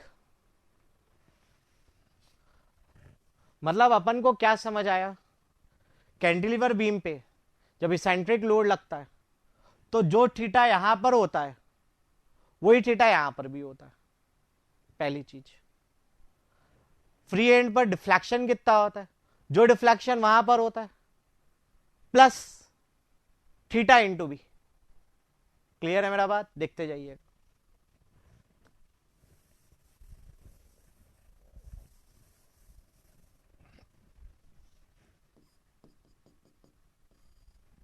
यहां तक यूडीएल लगा है, ये फ्री एंड है ए, इसका भी डिफॉर्मेशन कैसा होगा, यहां से यहां कर्व फिर स्ट्रेट लाइन। यहां पर डिफ्लेक्शन कितना होगा, कैंटिलीवर में जो डिफ्लेक्शन होता है भैया, कैंटिलीवर पर डिफ्लेक्शन का फॉर्मूला पीछे लिखवाया, WL4/ATI। कैंटिलीवर पर यूडीएल के टाइम थीटा का फॉर्मूला WL³/6EI। जो थीटा यहां होगा वही थीटा यहां भी होगा, theta at A WL³/6EI। Deflection at A कितना हो जाएगा, डिफ्लेक्शन एट ए हो जाएगा इतना प्लस परपेंडिकुलर, इतना कितना है WL4/ATI, और परपेंडिकुलर कितना है, परपेंडिकुलर होता है थीटा इंटू बी, थीटा है WL³/6EI इंटू बी।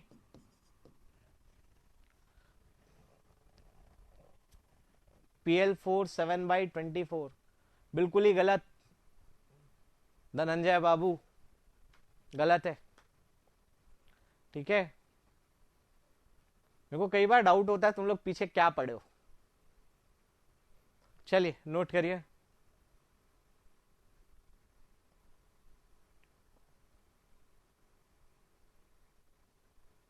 मेरा रेगुलर क्लास को भी आप लोग अटेंड करने का कोशिश करिए, अगर कर रहे हो तो, है ना, चल रहा है पैरेलल में, वो भी कर सकते हो तो कर लो, क्योंकि यहां तो कम ही मैं बता पाऊंगा, ठीक है। चलिए अब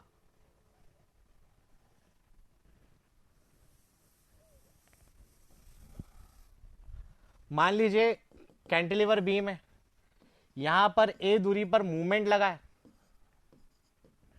ये सब ऑब्जेक्टिव क्वेश्चन है।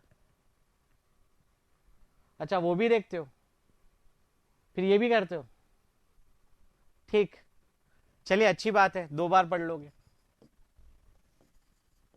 देखिएगा, यहां ए दूरी पर मूवमेंट लगा है, तो यहां थीटा कितना हो जाएगा, ए पर थीटा होगा, जो यहां थीटा होता है वही थीटा वहां भी होगा।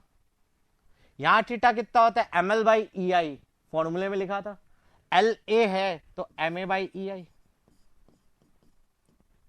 Deflection at A, deflection at A, यहां पर डिफ्लेक्शन कितना होगा, जो यहां डिफ्लेक्शन होता है प्लस परपेंडिकुलर, यहां कितना डिफ्लेक्शन होता है मूवमेंट के कारण, M L square by 2 E I. Length कितनी है ए, तो M A square by 2 E I, M A square by 2 E I plus perpendicular that is theta into B. Clear है मेरा बात, नोट करिए।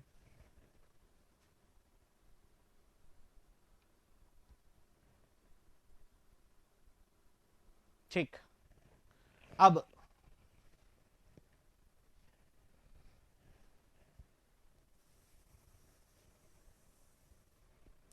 बात करते हैं इस इंफॉर्मेशन को यूज करते हुए, अब अपन को पढ़ना है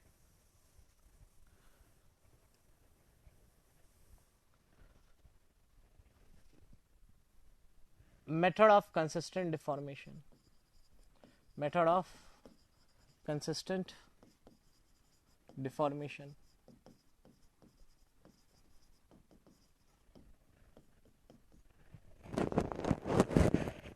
देखिएगा, ये भी एक फोर्स मेथड ऑफ एनालिसिस है, जैसे कि स्ट्रेन एनर्जी था।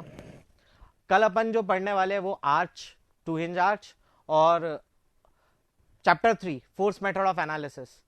फोर्स मेथड ऑफ एनालिसिस में 2 चीजें होती है, स्ट्रेन एनर्जी और मेथड ऑफ कंसिस्टेंट डिफॉर्मेशन और मैक्सवेल्स रेसिप्रोकल थ्योरम, 3 चीजें, सॉरी, वो सब अपन आज पढ़ लेंगे। कल चैप्टर 3 ना कोशिश करना पूरा खुद से बनाने की, तो शायद आपसे बन जाए, घर से ही बना के आना। देखिएगा, अब ये क्या बोलता है यार, मान लो एक क्वेश्चन है ऐसा, पीछे अभी अपन ने जस्ट थोड़ा देर पहले किया है, शायद 20 किलो न्यूटन पर मीटर लगा था, 5 मीटर था, ई आई कॉन्स्टेंट था, ये ए था, ये बी था। क्लियर है मेरा बात?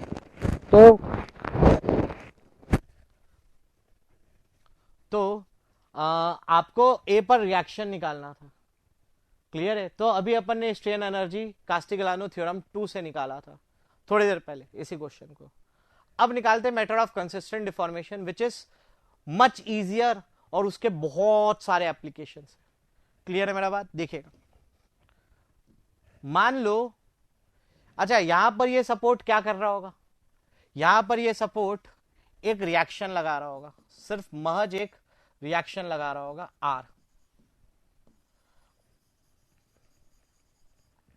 क्लियर है मेरा बात? मान लो यहां पर डिफ्लेक्शन या आर नहीं होता ए, तो ए पर डिफ्लेक्शन का फॉर्मूला क्या हो जाता धनंजय? ए पर डिफ्लेक्शन का फॉर्मूला हो जाता WL4 अपॉन ATI। ए पे डिफ्लेक्शन का क्या फॉर्मूला हो जाता? WL4 upon ATI। ठीक है, अभी पढ़ा था UDL, cantilever subjected to UDL, deflection at A is WL4 by ATI। मान लो धनंजय यहां पर ए पर एक पॉइंट लोड W भी लगा होता, तो ए पर डिफ्लेक्शन यूडीएल के कारण तो WL4 बाई ATI होता, पॉइंट लोड के कारण क्या हो जाता धनंजय? और बढ़कर हो जाता WL3 बाई 3EI। ये हो जाता। मान लो राजकुमारी, मान लो W ना होकर राजकुमारी, लोड W नहीं होता, लोड होता P। क्या होता? P। तो डिफ्लेक्शन ए पर कितना हो जाता? WL4 बाई ATI यूडीएल के कारण W नहीं है, क्या है P, तो PL³/3I हो जाता। क्लियर है मेरा बात? मान लो नवीन P नहीं होता, R होता, क्या होता R, तो डिफ्लेक्शन क्या हो जाता, WL4/8EI प्लस RL³/3I हो जाता।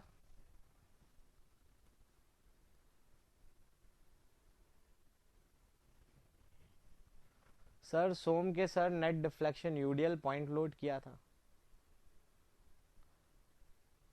ठीक, मेरे को समझ नहीं आया यार, तुम लोग हिंदी क्यों नहीं बोलते हो अच्छे से। हाँ, अब अगर आर ऊपर से नीचे ना लगते हुए नीचे से ऊपर लग रहा होता तो डिफ्लेक्शन ए पर कितना हो जाता, -RL³/3I। क्लियर है मेरा बात? अच्छा, ए तो एक सपोर्ट है, सपोर्ट पर डिफ्लेक्शन कितना होता है, सपोर्ट पर डिफ्लेक्शन होता है 0। ये क्या यूज किया अपन ने, अगेन अपन ने कॉम्पैटिबिलिटी इक्वेशन यूज किया।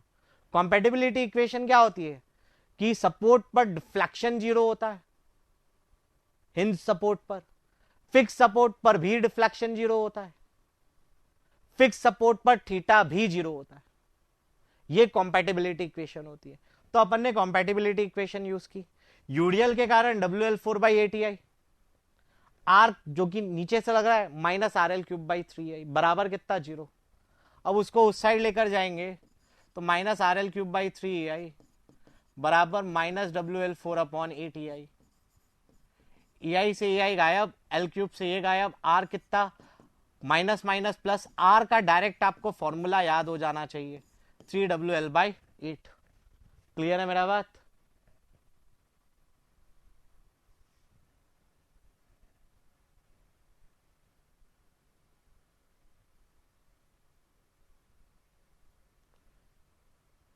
ठीक, तो R कितना हो गया, W कितना है 20, लेंथ कितना है 5/8, आंसर R का कितना आ जाता है उससे 37.5। तो ये तरीका बहुत ज्यादा सिंपल है स्ट्रेन एनर्जी के कंपैरिजन में। ठीक है, ठीक है धनंजय, अभी भी मेरे को समझ नहीं आया। अच्छा है, जो भी है तुमको अच्छा लग रहा है ना, तो सही है। ठीक है, if you are happy I am happy. चलिए आगे बढ़ते। अब देखिएगा, मान लीजिए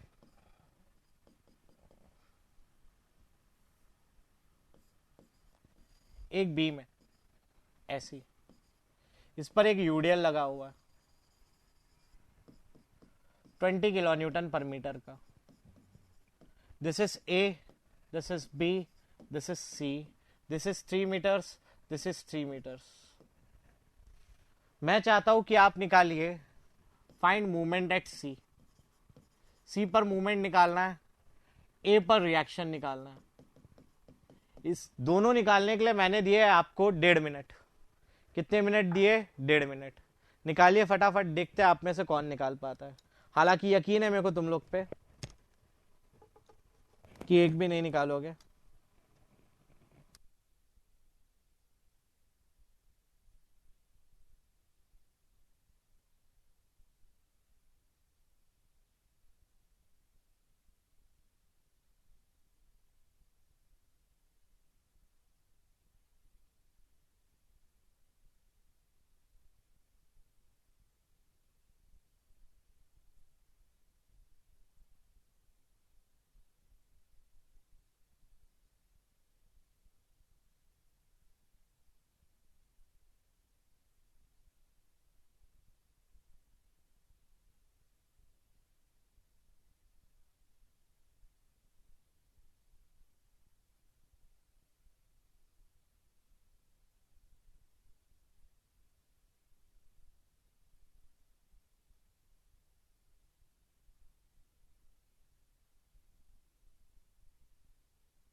हाँ भाई, आया आंसर किसी का?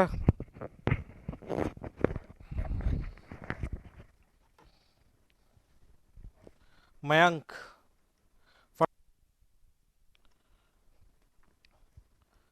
नवीन 60। देखिएगा, सबसे पहले मान लीजिए, सब यहां पर कंसंट्रेट करो, लिखना सोचना। 180 मूवमेंट। नवीन तुम्हारा सब गलत है, ठीक है, बड़े गौर से यहां देखिए। मान लीजिए यहां पर सपोर्ट नहीं होता, यहां सपोर्ट नहीं होता, मान लो, तो सेंटर पर डिफ्लेक्शन कितना होता? तो सेंटर पर डिफ्लेक्शन हो रहा होता 5WL4 अपॉन 384 EI।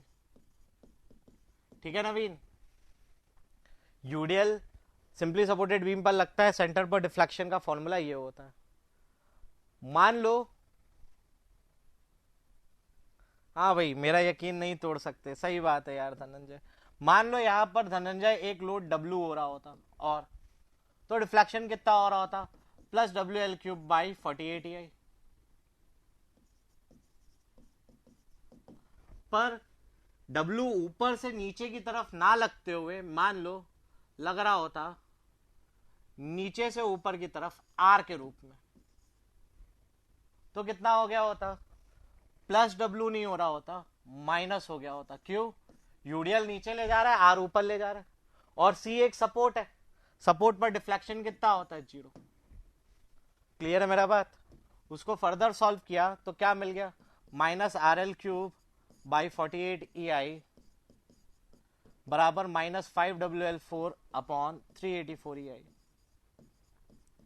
EI से EI गायब, L³ से ये गायब, माइनस माइनस प्लस। R कितना?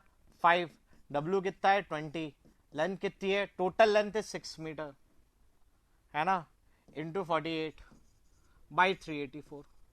कितना आता है भैया, बताओ जल्दी जल्दी, कितना आता है यार? 75। एक आध कोई वैलिडेट कर लो भाई, सही है कि नहीं Mayank? Calculation.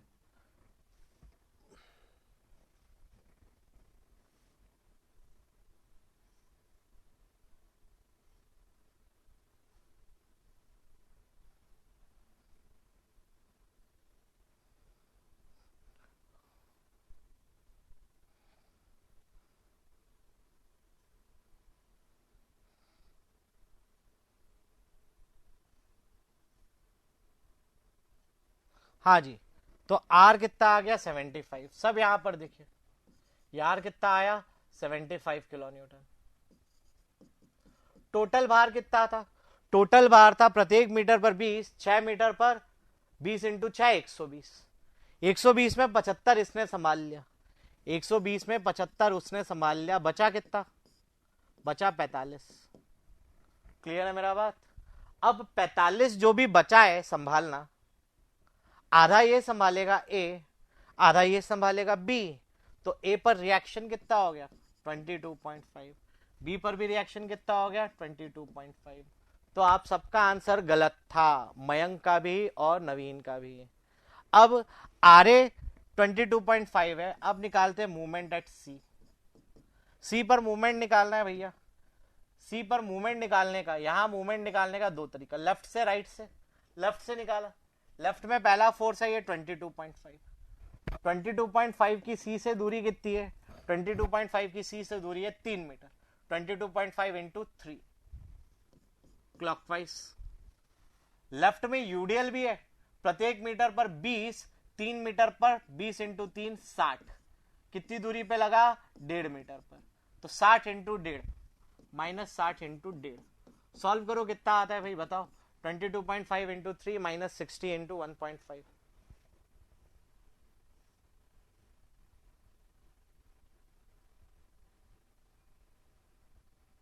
That is -22.5। Movement कितना आता है?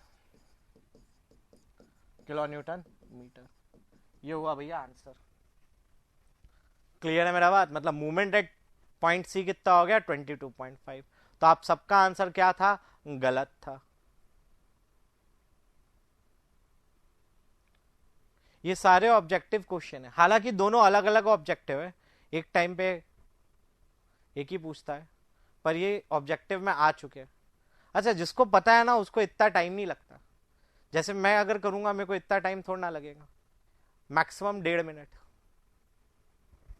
चलिए आगे बढ़ते हैं भैया, नोट कर लिया? कोई डाउट तो पूछे।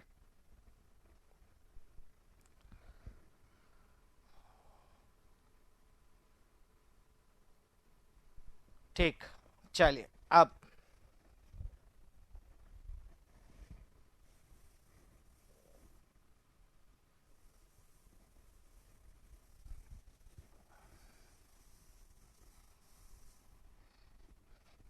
मान लीजिए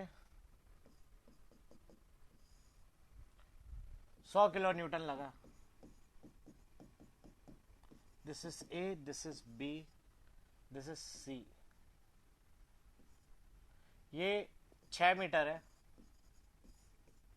ये 2 मीटर है।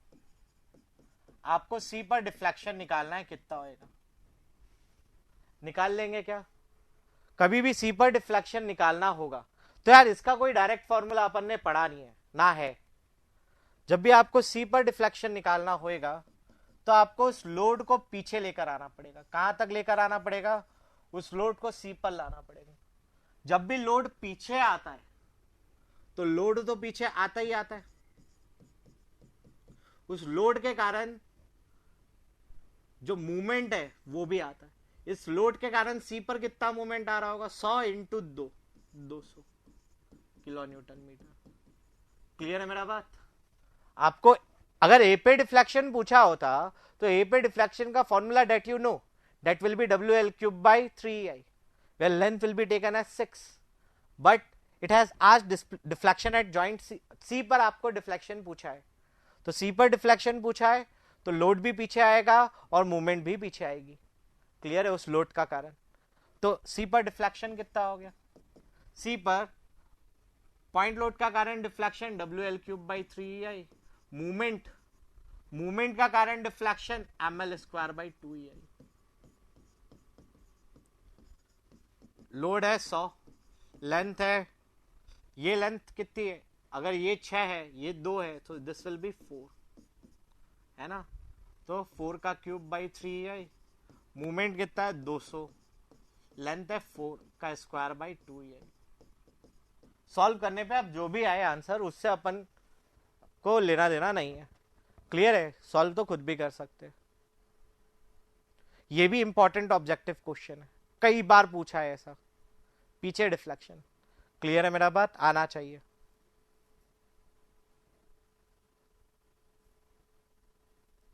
बढ़ जाए भाई आगे, कोई डाउट? ठीक, अब आते हैं अपन मैक्सवेल्स रेसिप्रोकल थ्योरम पर। बहुत इंपॉर्टेंट है, बड़ी सिंपल है पर बच्चों वाली। ठीक है,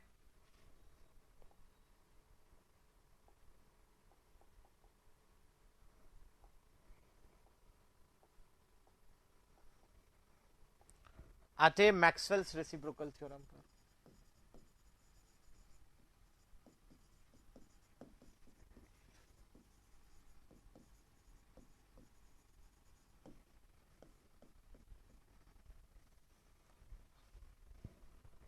मैक्सवेल्स रेसिप्रोकल थ्योरम बोलता है कि the product of, it states that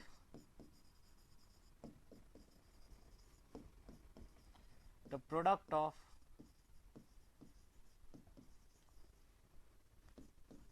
first set of actions, yeah,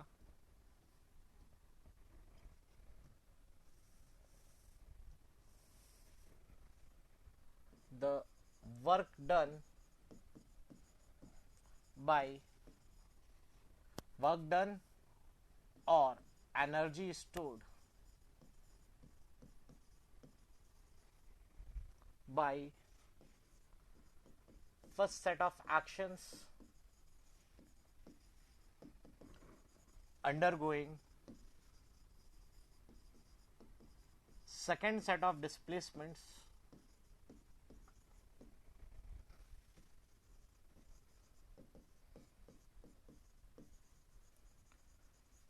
will be equal to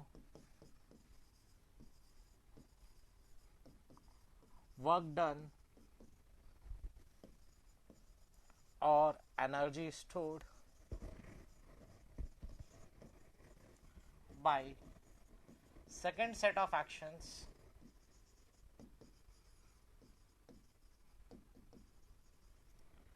undergoing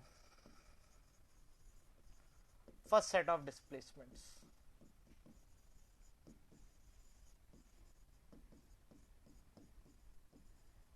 ठीक है, नोट करिए.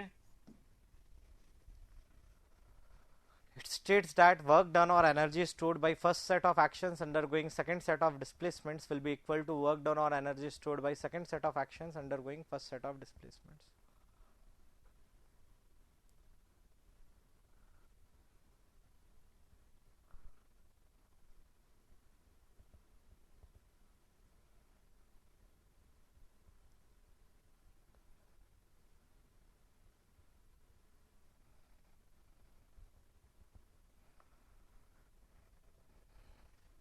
हाँ भाई, सबने नोट कर लिया है.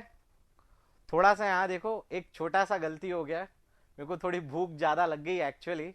एक छोटा सा गलती क्या हो गया, ये मैक्सवेल्स रेसिप्रोकल थ्योरम नहीं बाबा, ये बेटिस थ्योरम है. क्या है? Betis theorem.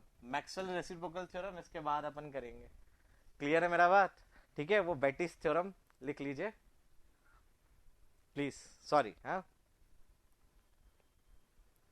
एक तो तुम लोग का टाइम भी क्या है पढ़ने का, रात के 10 बजे.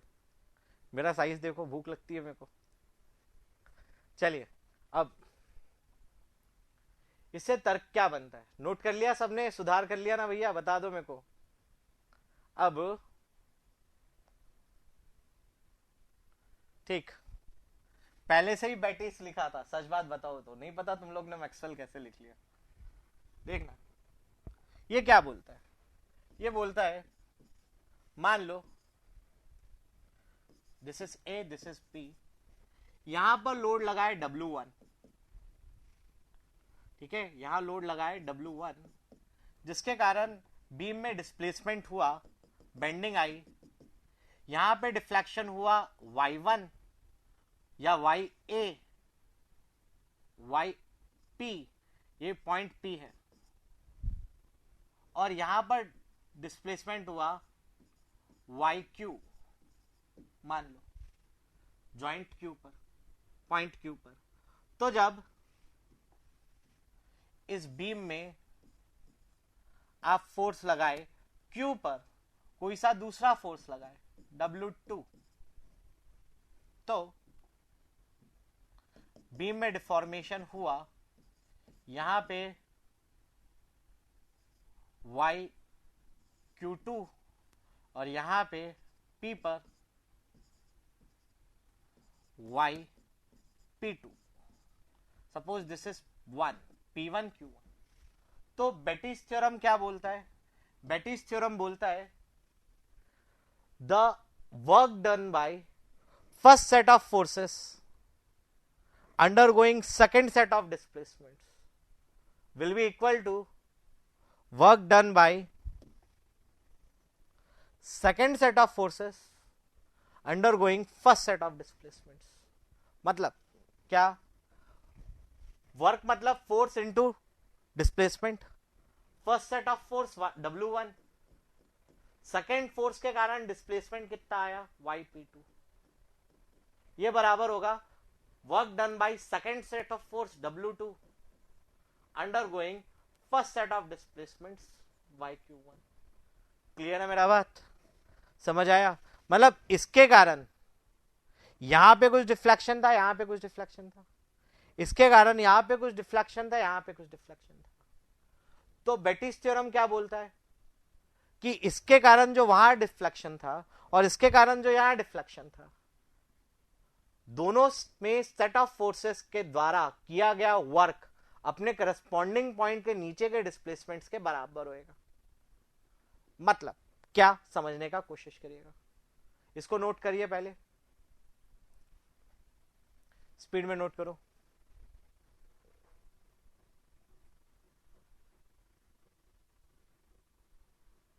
कर लिया? हाँ. मतलब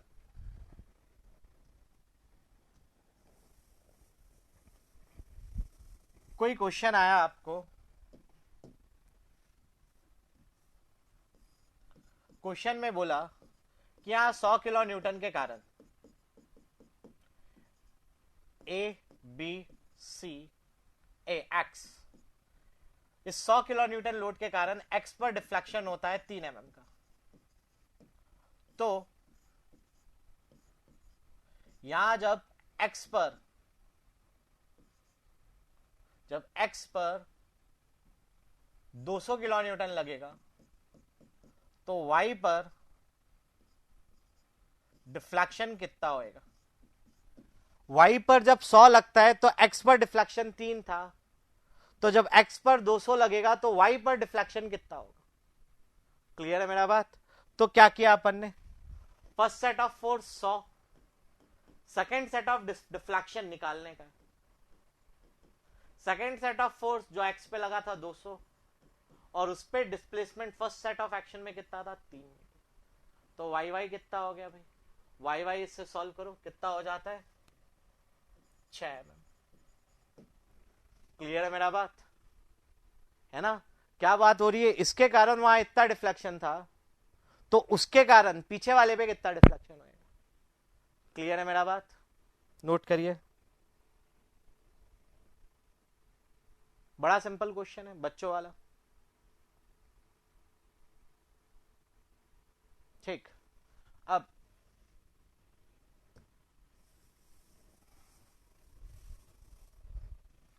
मान लो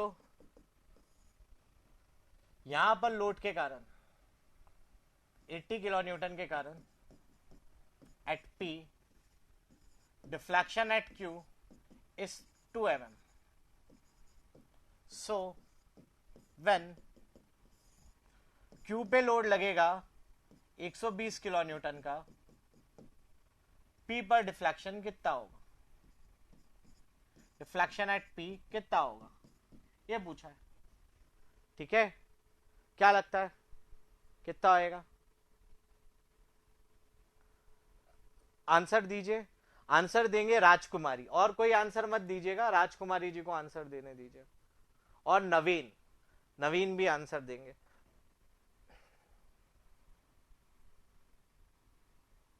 आज ही देना है। और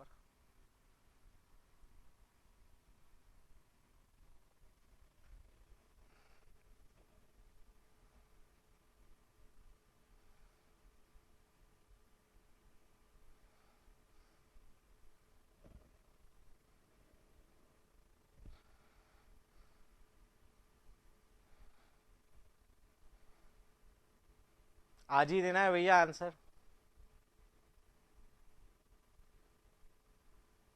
3, एकदम सही बात है ना?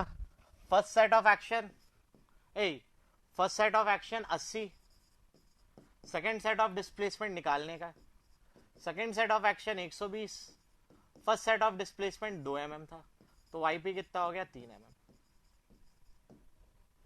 ठीक है भैया, कोई डाउट? बढ़ जाए आगे, नोट कर लिया सबने? चलिए अब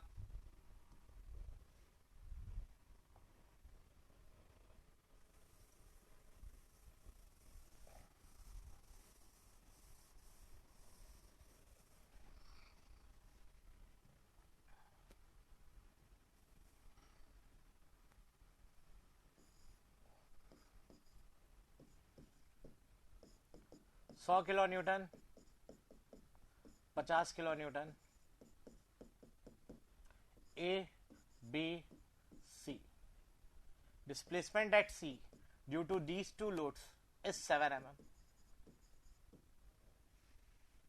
क्लियर है मेरा बात? सो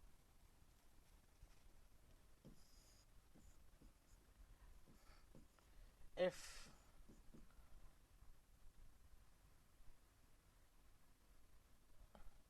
what load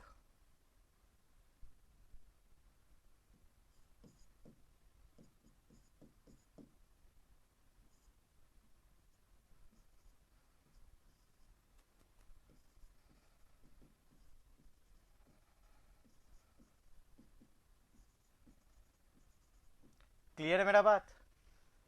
जब 100 और 50 ए और बी पर लगा था, सी पर डिफ्लेक्शन 7 mm था, तो सी पर क्या लोड लगाऊं कि ए पे 2 mm का डिफ्लेक्शन आए और बी पे 4 mm का डिफ्लेक्शन आए? क्लियर है मेरा बात? इसको बताना है आप लोग को। तो भाई बड़ा सिंपल है। First set of force 100, second set of displacement A के ही नीचे 2, second set of force 50, second set of displacement उसके नीचे 4, P second set of force, first set of displacement 7। इसको सॉल्व कर लोगे तो लोड का वैल्यू आ जाएगा। समझ आ रहा है मेरा बात आप लोग को? है ना? ये 2 लोड लगे थे तो यहां 7 mm आया था। यहां क्या लोड लगाऊ कि 2 और 4 है, तो 100 into 2, first set of force, second set of displacement, first set of force, second set of displacement बराबर second set of force, first set of displacement 7 mm जो क्वेश्चन में दिया था। कितना आया वैल्यू? कितना आया भैया? आ गया, ये तो लिख दिए, वैल्यू भी बताना होता है।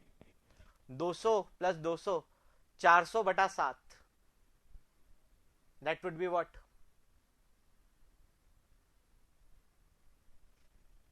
मेरे को ही करना पड़ेगा 57, एग्जैक्ट 57 है क्या? It is 57.14।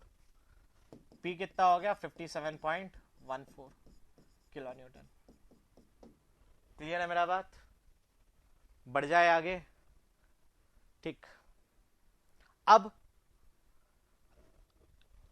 शीट के क्वेश्चंस बनाइएगा बेटीज थ्योरम के, which is also called as generalised Maxwell theorem. Betti's theorem को ही जनरलाइज्ड मैक्सवेल थ्योरम बोलते हैं। हाँ, मैक्सिमम ऑब्जेक्टिव कहां से आते? Static indeterminacy, kinematic indeterminacy, truss, Maxwell's reciprocal theorem, then ILD और displacement method of analysis. Matrix method आप लोग को शीट में जरूर है, पर उसका सिर्फ गेट में आता है, और ईएस में कभी कभार आ गया तो आ गया। क्लियर है मेरा बात? चलिए अब बात करते हैं मैक्सवेल्स रेसिप्रोकल थ्योरम का बारे में। Betti's theorem is also called as generalised Maxwell. बात करते हैं मैक्सवेल्स रेसिप्रोकल थ्योरम।